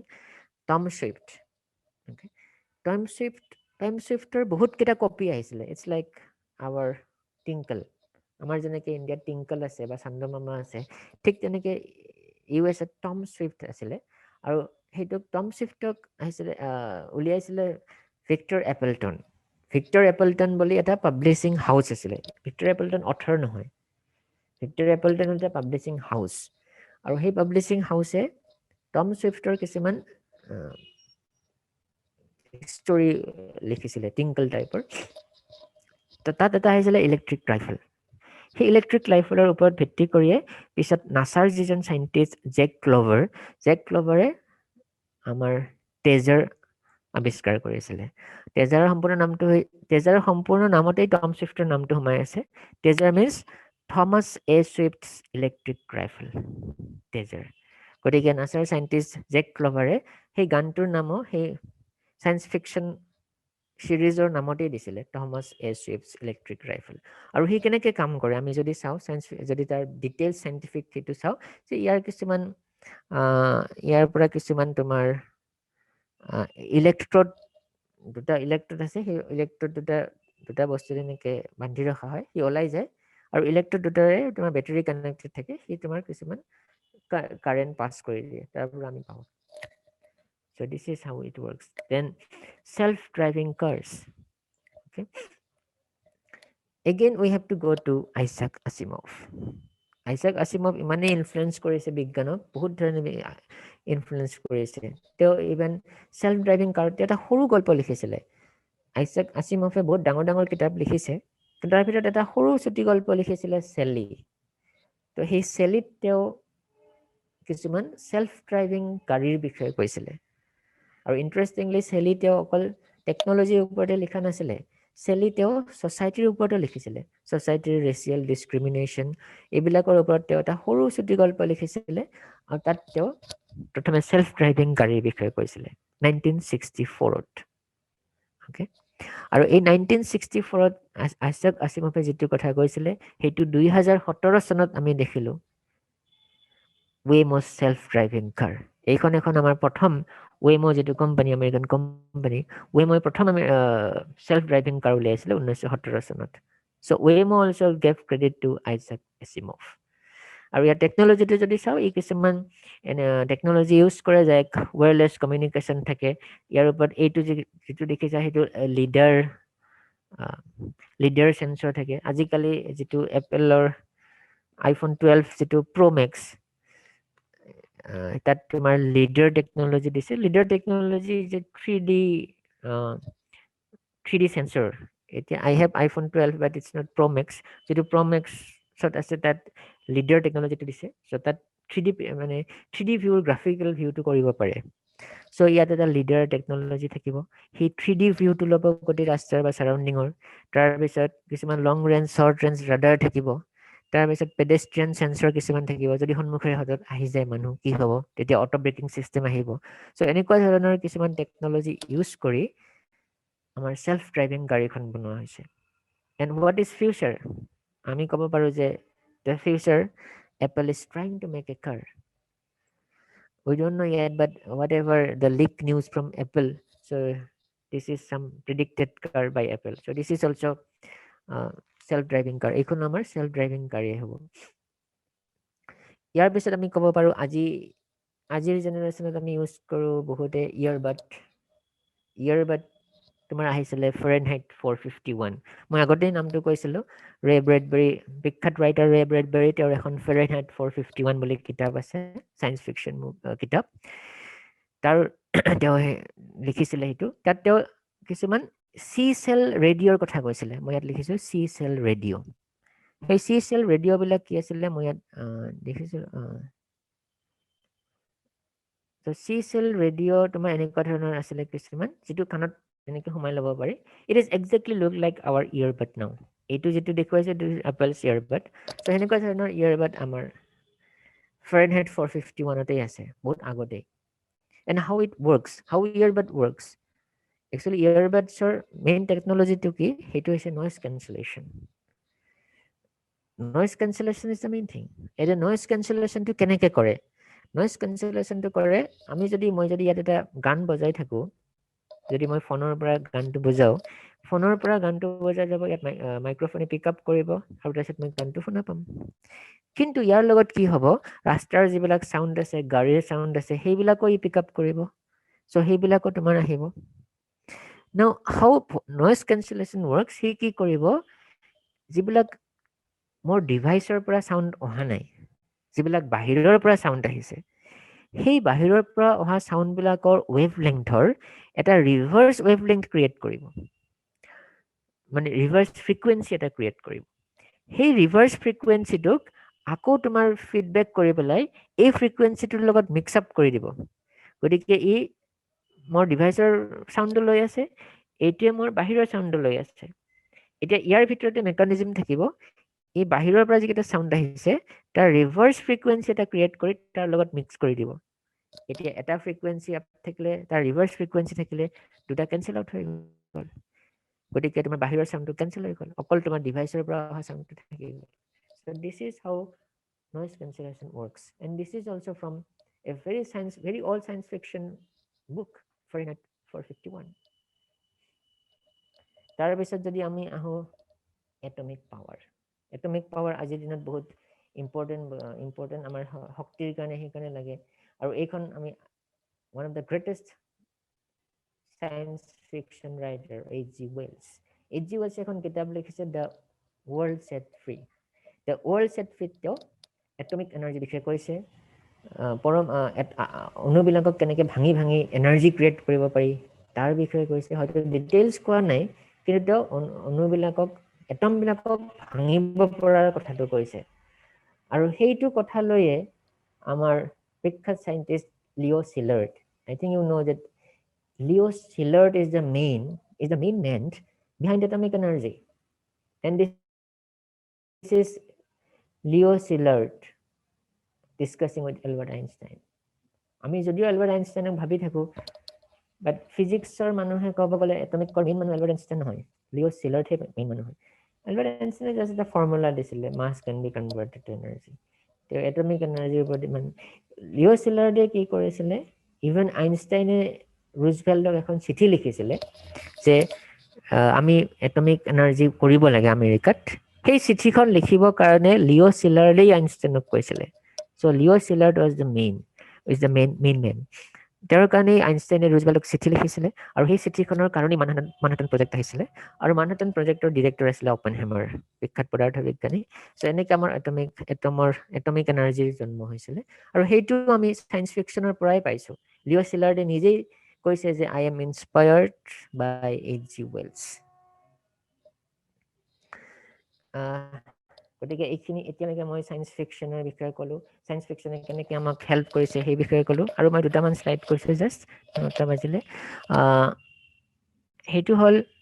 কিছুমান চিনেমা আছে মই এতিয়ালৈকে কিতাপৰ কথা কৈ আছোঁ মিক্স কৰি কৈ আছোঁ দুখনমান মাত্ৰ মই চিনেমাৰ কথা ক'ম চায়েন্স ফিকশ্যন যিবিলাক actually very reality to science কিছুমান চায়েন্স ফিকশ্যন আছে যিবিলাক একচুৱেলি চায়েন্সৰ যদিও হয় চায়েন্স ফিকশ্যন হয় একচুৱেলি সেইটো ৰিয়েল নহয় তাত কিছুমান ভুল আছে বহুত ক্ৰুটি আছে চ' সেনেকুৱা চিনেমা বেছিকৈ চোৱাতকৈ আমি একচুৱেল চায়েন্সত দেখাইছে সেইবিলাক চাব লাগে চ' আমি চায়েন্স ফিকশ্যনত বহুত বেছিকৈ ডিছকাছ কৰা আজিকালিৰ দিনত বহুত বেছিকৈ ডিছকাছ কৰা টপিকটো হ'ল টাইম ট্ৰেভেল ইভেন ক্ৰিষ্টফাৰ নলানৰ যিখন ৰিচেণ্ট মুভি টেনেট সেইখনতো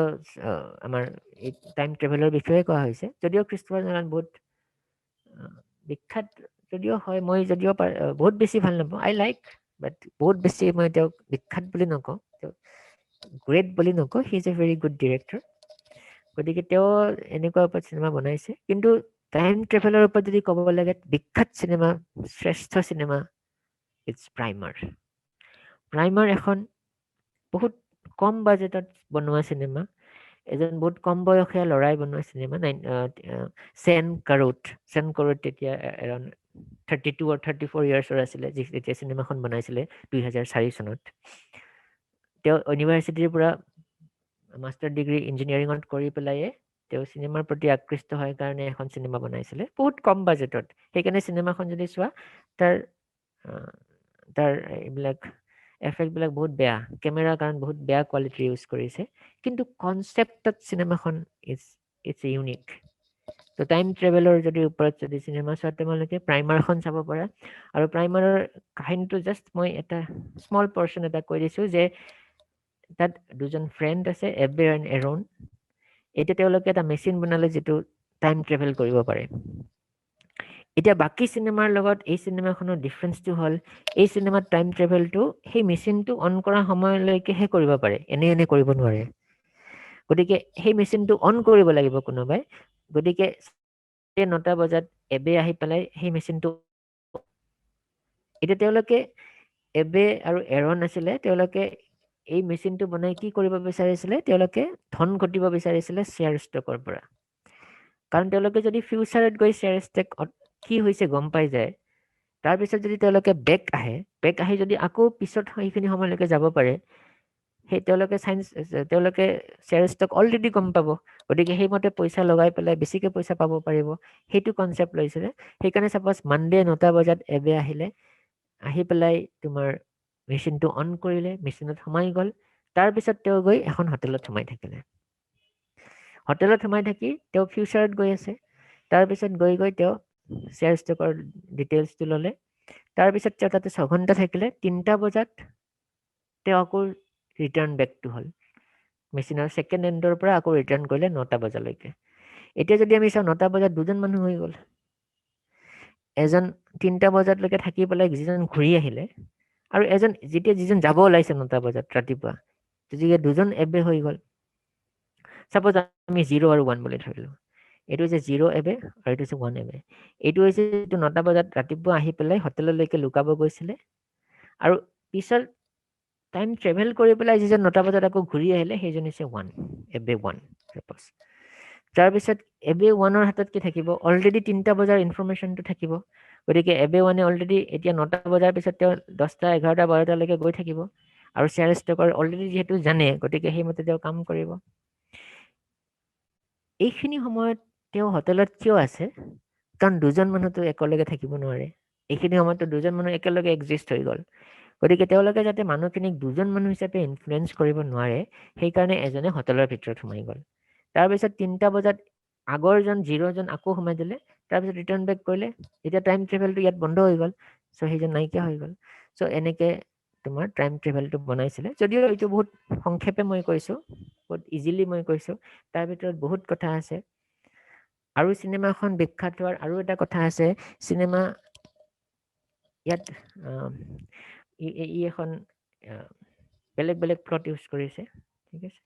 চ' নেক্সট মই ক'ব বিচাৰিম আৰু জাষ্ট 2 মিনিটমান জুৰাছিক পাৰ্কত যিটো DNA এক্সট্ৰেকশ্যন কৰিছিলে সেই DNA এক্সট্ৰেকশ্যনটো আমাৰ actually completely it's based on science তাত কি হৈছিলে এটা মহ এটাই ডাইন'ছৰৰ তেজ খাই পেলাই সি আম্বাৰ গছত ফচি গ'ল এম্বাৰ গছৰ কোৱালিটি হ'ল সি বস্তুটোক ফচাইল হিচাপত বহুত ধৰণকে ছেফ কৰি ৰাখে এতিয়া তেওঁলোকে সেই এম্বাৰটো পাই গ'ল সেই এম্বাৰটো পোৱাৰ পিছত তেওঁলোকে সেই এম্বাৰৰ ভিতৰত প্ৰিজাৰ্ভ হৈ থকা মহটো পাই গ'ল আৰু মহখিনিৰ ব্লাডটো পাই গ'ল চ' তাৰ পৰা তেওঁলোকে ডাইন'ছৰ একচুৱেলি ডাইন'ছৰৰ DNAটো এক্সট্ৰেক্ট কৰিলে so' it is very possible কি পচিবল নহয় সেই মহটো পোৱাটো পচিবল নহয় কিন্তু বাকীখিনি তোমাৰ according to science it is possible তাৰপিছত মই আৰু এখন চিনেমাৰ কথা ক'ব বিচাৰিম that is Pi okay Darren এৰনফস্কিৰ এখন বিখ্যাত চিনেমা আৰু এৰনফস্কি এজন অলপ বেলেগ ধৰণৰ মুভি মেকাৰ তেওঁৰ মুভিবিলাকত এটা নিচাৰ প্ৰতি কিবা এটা বস্তু নিচা আহি থাকে নিচাৰ প্ৰতি আসক্তি তাৰ ওপৰত তেওঁ চিনেমা বনায় পাইখন বনাইছিলে মেথমেটিক্সৰ ওপৰত নিচা অ'কে চ' পাইৰ এটা বিখ্যাত চিন আছে মই সেই চিনটো মই কৈ দিছোঁ ইয়াতে তেওঁ এজন মেথমেটিচিয়ান মেথমেটিচিয়ান তেওঁলোকে দুজনে গেমটো খেলি আছে চাইনাৰ এটা গেম আছিলে গেম আৰু তেওঁ গেমৰ সহায়ত ইহঁতে এক্সপ্লেইন কৰিছে যে একচুৱেলি তেওঁ কি বিচাৰিছে এই যিজন মেথমেটিচিয়ান তেওঁ বিচাৰিছে তেওঁ বুজিছে যে চব বস্তু কিছুমান নেচাৰৰ নাম্বাৰ্ছৰ সহায়ত হয় গতিকে নাম্বাৰ্ছৰ থ্ৰুৰে চব বস্তু আমি ক'ব পাৰোঁ লাইক ফ্ৰবেনাচি নাম্বাৰ চিৰিজ নাম্বাৰ ৰেচিঅ' পদুম ফুল এটা এনেকৈ কিয় গৈছে বিকজ দিজ আৰ ফ্ৰবেনাচি নাম্বাৰ চিৰিজ বা আমাৰ কিবা এটা ফুল এনেকৈ কিয় ফুলিছে এইটো কিবা ফ্ৰবেনাচি চিৰিজত গৈছে চ' এনেকৈ তেওঁ বিচাৰিছে যে প্ৰত্যেকটো বস্তু তেওঁ নাম্বাৰ্ছত আনিব আৰু সেইটো জানি পেলাই তেওঁ বিচাৰিছে যে তেওঁ শ্বেয়াৰ ষ্টকক নাম্বাৰ্ছত লৈ আহিব আৰু যদি শ্বেয়াৰ ষ্টকৰ তেওঁ নাম্বাৰ থিয়ৰিটো উলিয়াব পাৰে তেতিয়াহ'লে তেওঁ ফিউচাৰটো প্ৰেডিক্ট কৰিব পাৰিব তেওঁ ক'ব পাৰিব যে এইটো যদি এটা চিৰিজ উলিয়াই দিব পাৰে লাইক ফ্ৰবেনাচি চিৰিজ মনালিজা কিয় আমি ধুনীয়া বুলি কওঁ why Mona Lisa is beautiful Mona Lisa painting because her face is in ফ্ৰবেনাচি চিৰিজ আমি যদি তাৰ মনালিজাৰ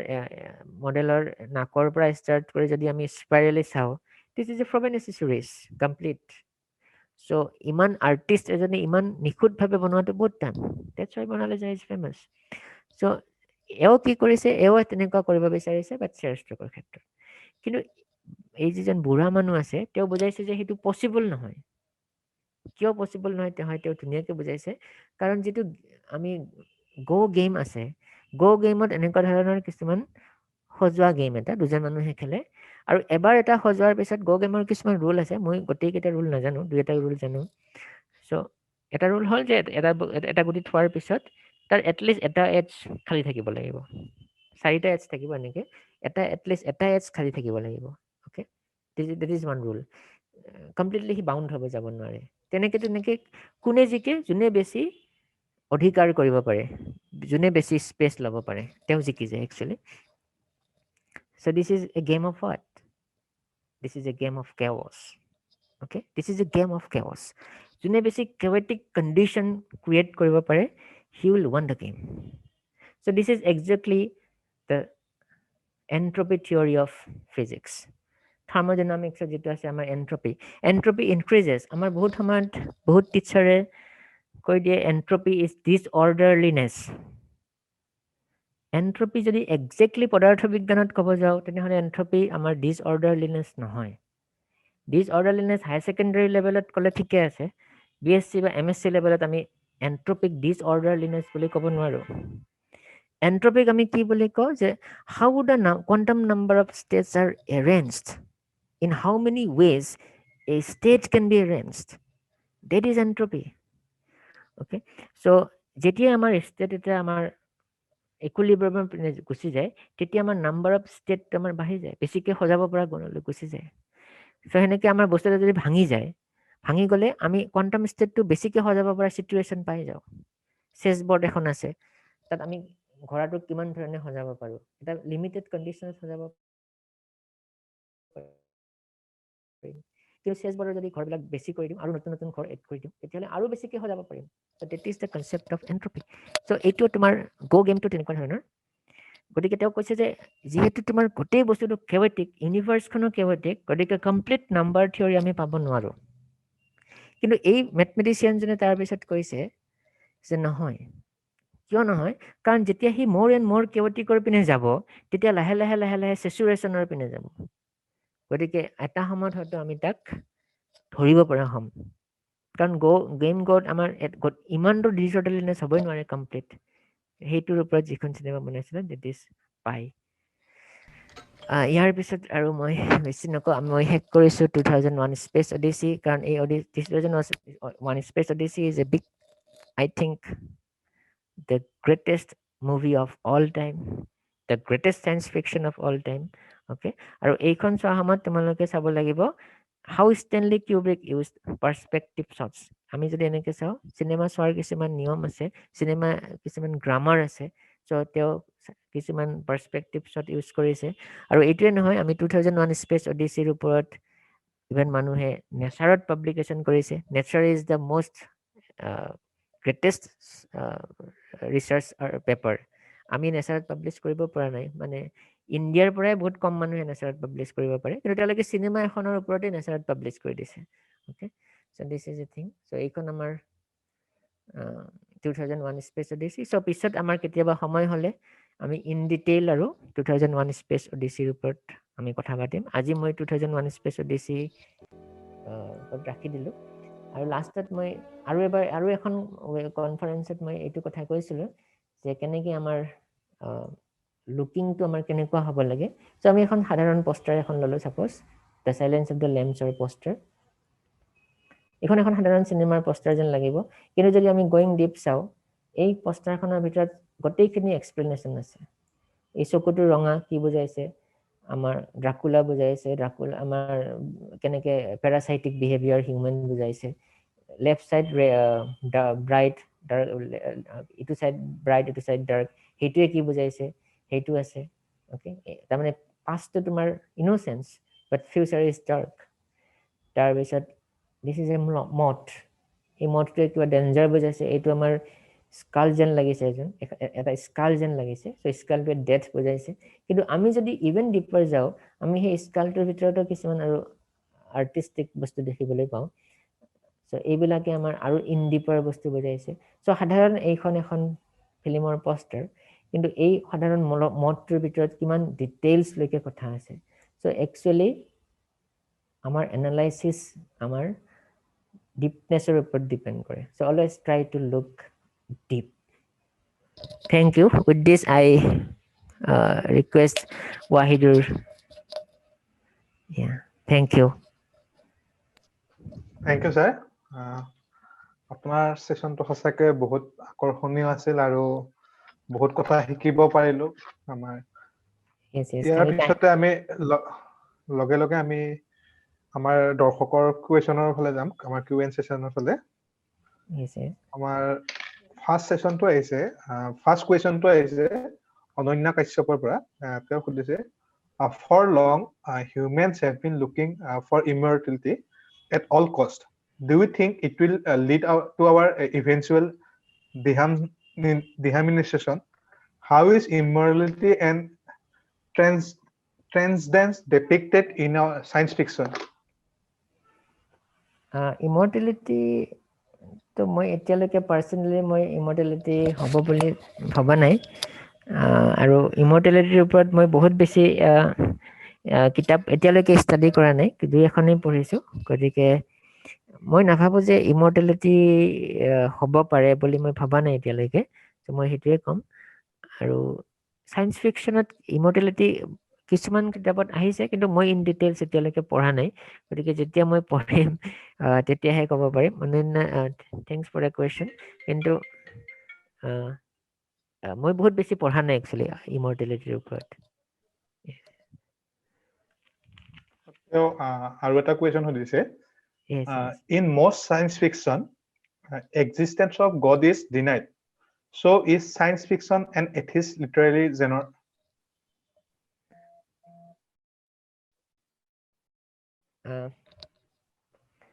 এইটো most science fiction deny কৰে এইটো actually এইটো বহুত philosophical question actually কিছুমানে Godৰ existence মানে like কিছুমানে নামানে আৰু গোটেই science fiction এই existence নামানে বুলি মই নকওঁ বহুত science fiction আছে যিবিলাকে মানে actually হয়তো তুমি যিবিলাক টেকনলজিকেল সায়েন্স ফিকশন সেনেকুৱাৰ বিষয়ে কৈছা যে কিন্তু মই আগতেও কৈছো যে তেনেকুৱা ধৰণৰ নহয় যে 1984 also is a science fiction গতিকে সোসাইটিৰ বিষয়ে কোৱা কিছুমান বা ডিস্টোপিয়ান বা উটোপিয়ান দিশ উল্লেখ কৰা কিছুমান সায়েন্স ফিকশনো আছে য'ত ভগৱানৰ বা গডৰ এক্সিষ্টেন্সৰ বিষয়ে ধৰা হৈছে বা ইভেন বাইবেলৰ তোমাৰ কিছুমান আছে the book of job The book of Job is a kind of fiction. So ভগৱানৰ এক্সিষ্টেন্সৰ ওপৰত কুৱেশ্যন কৰিছে আৰু কুৱেশ্যনটোৰ একচুৱেলি এনচাৰ দিছে জব এটা কথোপকথন হৈছে জব আৰু সেই লগত তাত একচুৱেলি আমাৰ যদি দ্য বুক অফ জব পঢ়া তেতিয়াহ'লে আমি বুজিম যে এক্সিষ্টেন্স অফ গড কেনেকৈ আহিছে চ' সেইবিলাক কথা আছে ইভেন যিটো মই প্ৰথমতে মোৰ শ্লাইডৰ দেখাইছিলোঁ যে জকাৰ আমি ছাপ'জ কওঁ একচুৱেলি বহুত মানুহে জকাৰৰ নাও it has become a fashion actually বহুতে জকাৰৰ বস্তুটো ফেশ্বন হিচাপতো লৈ যায় মানে চাৰ্ট এইবিলাকত পিন্ধি থাকে বাট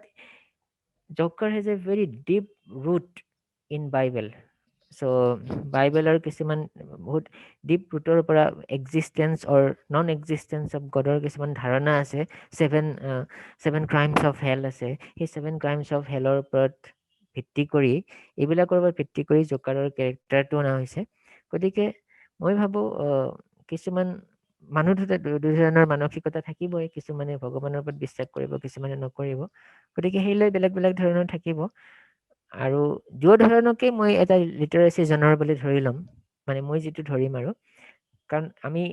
ক'ব নোৱাৰো যে এইটোৱে হয় বুলি ক'ব নোৱাৰো গতিকে এথেইষ্ট হ'লেও এথেইষ্টৰ ওপৰত লিখিলেও মই তাক এটা লিটাৰেচি জনৰ বুলি ধৰিম আৰু ইন ফেভাৰ অফ গড বা এক্সিষ্টেন্স অফ গড মানি লৈ পেলাই লিখিলেও মই লিখিম but personally I will have a view personally মোৰ হয়তো এটা ভিউ থাকিব আৰু সেইটো তুমি যদি মোক পাৰ্চনেলি ভিউটো সোধা আই থিংক মই বেছি গডৰ ওপৰত এক্সিষ্টেন্সৰ ওপৰত বিশ্বাস নকৰোঁ but I believe in human philosophy thank you ধন্যবাদ ছাৰ ইয়াৰ পিছৰ প্ৰশ্নটো মই আপোনালৈ পঢ়ি দিছো প্ৰশ্নটো অকণমান দীঘল আপুনি যদি চেট বক্সটো দেখিব পৰা অৱস্থাত আছে আপুনি প্ৰশ্নটো চাই গ'লে হয়তো সুবিধা হ'ব তথাপি মই প্ৰশ্নটো পঢ়ি দিছো Science fiction books fascinate a particular group of readers, but sci-fi movies can attract a lot of people as a whole, even common people. And in India, we are given some useless, baseless storyline movies like Robot 2 in the name of sci-fi with a lot of production money, but a big zero as a movie. Don't you think, sir? Like under Kip Thorne's guidance, Interstellar was made, in which all the minute details were analyzed. We too should also take guidance from our talented people of physics, chemistry to make sci-fi, Bollywood, or even regional movies, for at least to start the sci-fi movie culture somehow. Because I guess Karan Johar had no brain to make movies in this. This is no to make movies in this section. Hi, sir. Finish nebulism question, no? মানে বলিউডত এতিয়ালৈকে মই নিজেও মানুহ যে বলিউডত এতিয়ালৈকে তেনেকুৱা ধৰণৰ science fiction অহা নাই আমি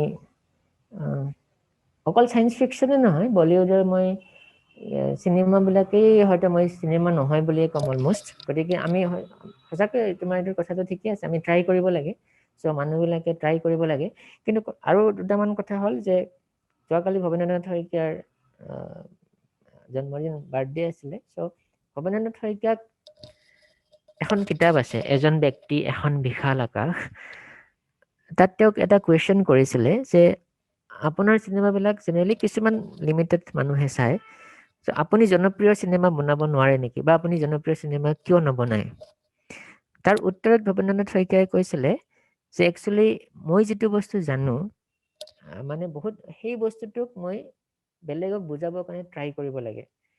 কিন্তু আমাৰ মেক্সিমাম মানুহে কি কৰে যিটো বস্তুৰ পৰা পইচা পায় যিটো বিজনেছ বুলি ধৰি লয় বা যিটো মাছ মানুহে ভাল পায় তাৰ ওপৰত বনাব ট্ৰাই কৰে সেইটো বিষয়ত যায়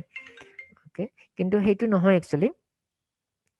যিবিলাক জনা মানুহ আছে actually this cinema making this is an art আৰু আমাৰ বহুত মানুহ আছে যিবিলাকে কি কৰে জাজমেণ্ট দি দিয়ে যে এই চিনেমাখন বেয়া মই বহুত দেখিছোঁ ৰিচেণ্টলি আমিষ বুলি এখন অসমীয়া চিনেমা আহিছিলে মই বহুত মানুহ দেখিছোঁ ডাইৰেক্টলি ক্ৰিটিচাইজ কৰি দিছে আমিষ এখন ননচেন্স চিনেমা কিন্তু সেইটো নহয় মই তেতিয়া ক'ব বিচাৰোঁ যেনেকুৱা মানুহক যে এখন চিনেমা বেয়া বুলি কোৱাৰ অধিকাৰ নাই মানে ননচেন্স বুলি কোৱাৰ অধিকাৰ নাই তেওঁৰ কাৰণ তেওঁ সেইটো বস্তু নাজানেই গতিকে সেই আগতে সেই বস্তুবিলাক জানিব লাগিব মেক্সিমাম ইণ্ডিয়াৰ মানুহে চিনেমাৰ ক্ষেত্ৰত পাৰ্টিকুলাৰলি নাজানে চিনেমা এটা কাহিনী বুলি ধৰি লয় মেক্সিমাম মই দেখিছোঁ মানে ভাৰতবৰ্ষৰ চিনেমাৰ ক্ষেত্ৰত আগ নবঢ়াৰ এটাই মেইন কাৰণ চিনেমাৰ মেইন বস্তুটো বুজি পোৱা নাই সিহঁতে এটা ষ্টৰী বুলি ভাবি লয় কাহিনী বুলি ধৰি লয় এই চিনেমাখন কচোন মোক কি হ'ব চিনেমা ক'ব পাৰি নেকি ইটছ ইম্পচিবল চিনেমা যদি ক'বই পাৰি এখন চিনেমাই নহয় it's not about the story it's about visualization cinema is a visual art গতিকে তাক দেখাব লাগিব গতিকে তুমি ঠিকেই কৈছা বলিউডে এতিয়ালৈকে এইটো কৰিব পৰা নাই চ' আমি আশা কৰিছোঁ ইন ফিউচাৰ ভাল ভাল মুভি মেকাৰ আহিব তেওঁলোকে কিছুমান ভাল ভাল চিনেমা বনাব দুই এখন চিনেমা হয়তো বলিউডৰ পৰা বা ভাৰতবৰ্ষৰ পৰাও আহিছে কিছুমান চিনেমা যিবিলাক আমি ভাল বুলি ক'ব লাগিব কিছুমান আছে এখন দুই এখন সাউথ ইণ্ডিয়ান মুভি কিছুমান টিপিকেল সাউথ ইণ্ডিয়ান মুভি নহয় কিছুমান বেলেগ ধৰণৰ সাউথ ইণ্ডিয়ান মুভি মালায়ালাম বা কানাডাৰ দুই এখন মুভি আছে যিবিলাক মই ভাল বুলি ক'ব লাগিব বা বেংগলী মুভি কিছুমান আছে যিবিলাক ভাল গতিকে আশা কৰিছোঁ আমি মানুহবিলাকে বুজিব কি চিনেমা আৰু লাহে লাহে আমাৰ ইণ্ডিয়াটো তেনেকুৱা এটা আহিব য়েছ থেংক ইউ ধন্যবাদ ছাৰ ইয়াৰ পিছৰ প্ৰশ্নটো মই আপোনালৈ পঢ়ি দিছোঁ Can we include science fiction in speculative fiction since the accuracy of scientific details in fiction, as you have mentioned, is debatable?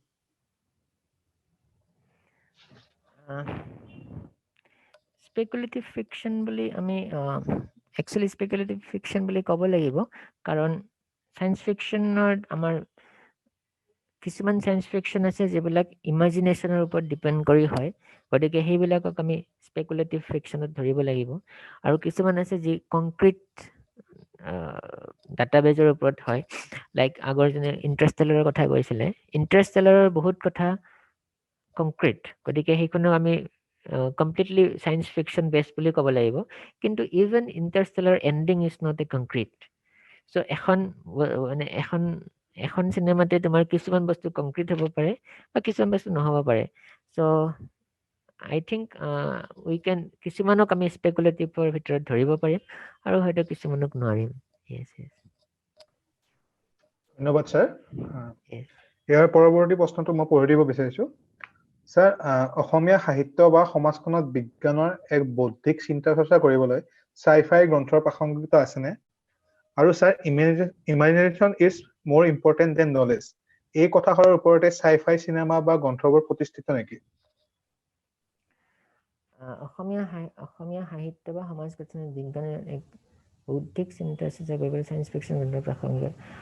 নিশ্চয়কৈ আছে মই আগতেই কৈছোঁ বা ইমান মই গোটেই টপটোত সেইটো কথাই কৈছোঁ যে চায়েন্স ফিকশ্যনে আমাক একচুৱেলি বহুতখিনি দিছে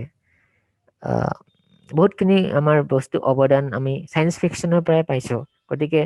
চায়েন্স ফিকশ্যনে আমাৰ সমাজ গঠনত বহুত হেল্প কৰিব মই আগতেই কৈছোঁ যে বহুত চায়েন্স ফিকশ্যন লাইক 1984 জৰ্জ ৱেলৰ 1984 এইখন যদিও এখন novel but it's a science fiction novel আৰু সেইখনে আমাৰ গোটেই সমাজ ব্যৱস্থাটোৰ ওপৰতে এটা কুৱেশ্যন মাৰ্ক কৰিছে গতিকে আজিকালি আমি কোনো এটা বস্তু অন্ধভাৱে বস্তুটোক যদি কৰিব ধৰোঁ সেইটো বস্তু ঠিক নহয় আমি তাৰ ওপৰত একচুৱেলি জানিব লাগিব একচুৱেলি হৈছে কি সেই গোটেই বস্তুবিলাক আমি জানিব লাগিব গতিকে অসমীয়া সাহিত্য বা আমাৰ সমাজ বিজ্ঞানত অৱশ্যেই চায়েন্স ফিকশ্যনৰ অৱদান থাকিব লাগিব আৰু এইটো হোৱা নাই এতিয়ালৈকে আৰু নোহোৱাৰ কাৰণে আমি একচুৱেলি পিছ পৰি আছো বহুতখিনি গতিকে মই ভাবোঁ যাতে ইন ফিউচাৰ নতুন নতুন ৰাইটাৰ হওক যিবিলাকে আমাৰ ছায়েন্স ফিকশ্যন অসমীয়াত লিখক আমি তেওঁলোকৰ পৰা আশা কৰিছোঁ আৰু এটা কথা হৈছে যিটো মোৰ অসমীয়াৰ মানুহৰ বা অসমীয়া ৰাইটাৰ বা অসমীয়া চিনেমা বনোৱা মানুহবিলাকৰ ওপৰত এটা মোৰ অলপ ক্ষোভ আছে সেইটো হ'ল তেওঁলোকে ষ্টাডি নকৰে একো তেওঁলোকে একচুৱেলি একো বেকগ্ৰাউণ্ড ষ্টাডি নকৰাকৈ কেমেৰাটো লৈ চিনেমা এখন বনাই দিয়ে বা এনেকুৱা কৰে সেইটো কথা নহয় মই দুই এখন ভাল পাইছোঁ যে আমিষ মই ভাল পাইছোঁ গতিকে তেওঁক মই খুব ভাল পাইছোঁ যে তেওঁ গোটেইবিলাক চিনেমাৰ ৰুল যিবিলাক মই ভাল পাওঁ সেই ৰুলবিলাক ফ'ল' কৰি কৰি বনাইছে চিনেমাৰ ভাগ আছে নিয়নয়ৰ কি হয় ৱেষ্টাৰ্ণ স্পাঘাটি কি হয় গতিকে তেওঁ নিয়নয়ৰ কি হয় নিয়নয়ৰ ৰুলবিলাক তেওঁ ষ্টাডি কৰিছে মিট কিউট কি হয় মিট কিউটৰ তেওঁ ৰুলবিলাক ষ্টাডি কৰিছে আমিষৰ প্ৰথম চিনটোতে তেওঁ মিট কিউট চিন এটা দেখাইছে গতিকে এইবিলাক তেওঁ দেখাইছে আৰু এইবিলাক বুজিবৰ কাৰণে অৱশ্যে অডিয়েঞ্চবিলাকেও সেইখিনি এতিয়া মই দেখাৰ লগে লগে যিহেতু মই অলৰেডি পঢ়া আছিলে মই জানো যে this is a meet cute scene this is from western spaghetti scene so' এইবিলাক বস্তু অলপ ষ্টাডি কৰিব লাগে যদি নপঢ়ে সেইটো বস্তু কেতিয়াও নাহিব নিজে নিজে আমি কেতিয়াও গম নাপাওঁ গতিকে আমাৰ অসমীয়া চিনেমা বা অসমীয়া লেখকবিলাকে মই ভাবোঁ ষ্টাডি কৰিব লাগে ফাৰ্ষ্ট মাৰ্টিন স্কৰছেজিহঁতে 25 বছৰ ধৰি ষ্টাডি কৰে মাৰ্টিন স্কৰছেজিৰ এখন চিনেমা আছে গুড ফেলাছ তেওঁ কৈছে যে গুড ফেলাছ তেওঁ 25 বছৰ ষ্টাডি কৰাৰ পিছতহে চিনেমাখন বনাইছে চ' এনেকুৱা ধৰণৰ মানুহে চিনেমা বনায় মাৰ্টিন স্কৰছেজি 2 বাৰ PhD কৰিছে তাৰ পিছত তেওঁ প্ৰথম চিনেমা বনাইছে গতিকে এই ষ্টাডিটো বহুত ইম্পৰ্টেণ্ট আৰু গতিকে প্ৰাসংগিকতা আছে আৰু সেইবিলাকৰ কাৰণে ষ্টাডি লাগিব আৰু তুমি কৈছা যে imagination is more important than knowledge Albert আইনষ্টাইনে কৈছিলে হয় এইবিলাকৰ ওপৰতো আমি ছায়েন্স ফিকশ্যন বেছ হয় বুলি ক'ব লাগিব আৰু ইমাজিনেশ্যন ইজ অলৱেজ মোৰ একচুৱেলি ইম্পৰ্টেণ্ট থেংক ইউ ধন্যবাদ ছাৰ ইয়াৰ পিছত মৃদুস্মিতা বৰুৱাই লিখিছে যে amazing session thank you sir আমি মৃদুস্মিতা বৰুৱাক ছেছনটো জইন কৰাৰ বাবে তেওঁকো ধন্যবাদ জনাইছোঁ আৰু আমাৰ প্ৰায়বোৰ ছেছনতে তেওঁক লগ পাইছোঁ সেইকাৰণে তেওঁক ধন্যবাদ জনাইছোঁ ৱেলকাম ইটছ গুড তেওঁ প্ৰত্যেকবিলাক ছেছনে চাইছে ইয়াৰ পিছৰ কুৱেশ্যন হিচাপে মই ল'ব বিচাৰিছোঁ কুৱেশ্যনটো হৈছে Jyotismita Bhagawati sir if we talk about multi universe sir do you think is there something bigger than universe and who is holding the universes then that force will be God itself multi ইউনিভাৰ্ছৰ কনচেপ্টটো এনেকুৱা নহয় যে something is bigger than this universe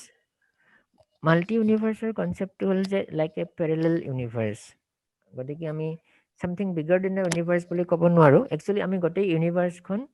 আমাৰ বহুতকেইটা universe আছে বুলি ক'ব লাগিব actually it's not only one universe তুমি যদি ষ্টিফেন হকিঙৰ ইউনিভাৰ্ছ ইন এ নাটছেল কিতাপখন পঢ়া তেওঁ কৈছে যে এটা নাটছেলৰ ভিতৰত ইউনিভাৰ্ছ আছে গতিকে সেই নাটছেলৰ ভিতৰত বহুত ইউনিভাৰ্ছ আছে গতিকে আমি বহুতকেইটা ইউনিভাৰ্ছ আছে বুলি ক'ব লাগিব আৰু মাল্টি ইউনিভাৰ্ছৰ ক্ষেত্ৰত তুমি কৈছা যে holding this universe then that force will be God itself সেইটো মই ক'ব নোৱাৰিম একচুৱেলি গড বুলি হয়তো মই ক'ব নোখোজিম আৰু ফ'ৰ্চবিলাকৰ বিষয়ে জনাৰ এটা আমাৰ লিমিটেশ্যন আছে ফ'ৰ্চবিলাকৰ বিষয়ে মানুহে জানিব নোৱাৰে খুব বেছিকৈ কাৰণ মানুহৰ এটা লিমিটেশ্যন আছে সেই লিমিটেশ্যনটো হৈছে যে আমাৰ যিটো কমপ্লিকেটেড ষ্ট্ৰাকচাৰ সেই কমপ্লিকেটেড ষ্ট্ৰাকচাৰত আমি 4টা ডাইমেনশ্যনৰ ওপৰত বেছি ইমাজিনেশ্যন কৰিব নোৱাৰোঁ আমাৰ যদি 5টা ডাইমেনশ্যন আহি যায় 5টা ডাইমেনশ্যন কেনেকুৱা হ'ব সেইটো আমি ভাবিব নোৱাৰোঁ 6টা ডাইমেনশ্যন কেনেকৈ হ'ব সেইটো আমি ভাবিব নোৱাৰোঁ কিন্তু ফ'ৰ্চটো আমাৰ ইউনিভাৰ্ছত একচুৱেলি হায়াৰ ডাইমেনশ্যনত এক্ট কৰি আছে গতিকে সেইটো আমি ক'ব নোৱাৰিম গতিকে সেই ফ'ৰ্চটো কেনেকৈ হৈ আছে একচুৱেলি হয়তো এই 4টা আমাৰ ফ'ৰ্চ আছে সেই 4টা ফাণ্ডামেণ্টেল ফ'ৰ্চ আছে এইবিলাক একচুৱেলি ইণ্টাৰলিংকড হৈছে এতিয়া আমি 2টা ফ'ৰ্চ এক কৰিব পাৰিছোঁ ইলেক্ট্ৰষ্টেটিক ফ'ৰ্চ আৰু উইক ফ'ৰ্চ এক কৰা গৈছে ইলেক্ট্ৰউইক ফ'ৰ্চ কিন্তু আমি গোটেইকেইটা 4টা ফ'ৰ্চ একো কৰিব পৰা নাই কিন্তু হয়তো থিয়ৰী অফ এভৰিথিং মতে হয়তো সেই এটা ফ'ৰ্চ হ'ব আৰু এটা ফ'ৰ্চ হ'লে সি মাল্টি ডাইমেনশ্যনত থাকিব কিন্তু সেইটো এতিয়াও হিউমেন পাৰ্চপেক্টিভৰ ভিতৰত অহা নাই কাৰণ আমি সেইটো ভাবিব নোৱাৰো গতিকে কেনেকুৱা ধৰণে হোল্ডিং হ'ব সেইটো আমি ক'ব নোৱাৰিম কিন্তু হয়তো এইটো ভগৱান বুলি হয়তো মই ক'ব নোখোজিম বেলেগে কি কয় মই ক'ব নোৱাৰিম okay thank U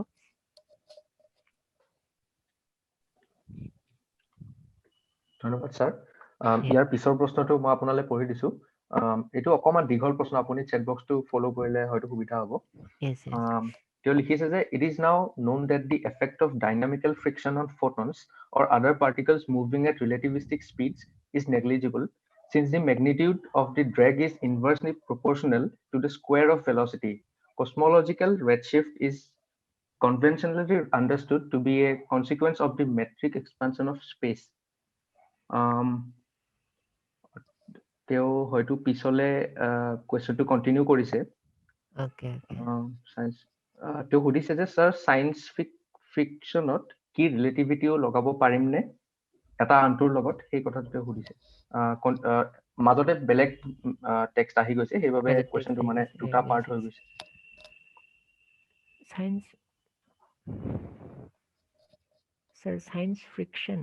science friction নে ফ্ৰিকশনৰ কথা কৈছে ফ্ৰিকশনত ৰিলেটিভিটিও লগাব পাৰিমনে তেওঁ চাগে ফ্ৰিকশনৰ ক্ষেত্ৰত ৰিলেটিভিটিৰ কথাটো ক'ব বিচাৰিছে ফ্ৰিকশনত কি ৰিলেটিভিটি যদি সায়েন্স ফিকশনত ৰিলেটিভিটিৰ কথা কওঁ এইটোতো আমাৰ আছে বহুত Interstellar event is a fiction of relativity curves in space time those are relativity general theory of relativity বা আমাৰ যেটো টাইম ডাইলেশন হয় সেইবিলাক আমাৰ theory of relativity so science fiction to relativity আছে কিন্তু ফ্ৰিকশনৰ কথা ক'লে ফ্ৰিকশনৰ কথা কি কৈছে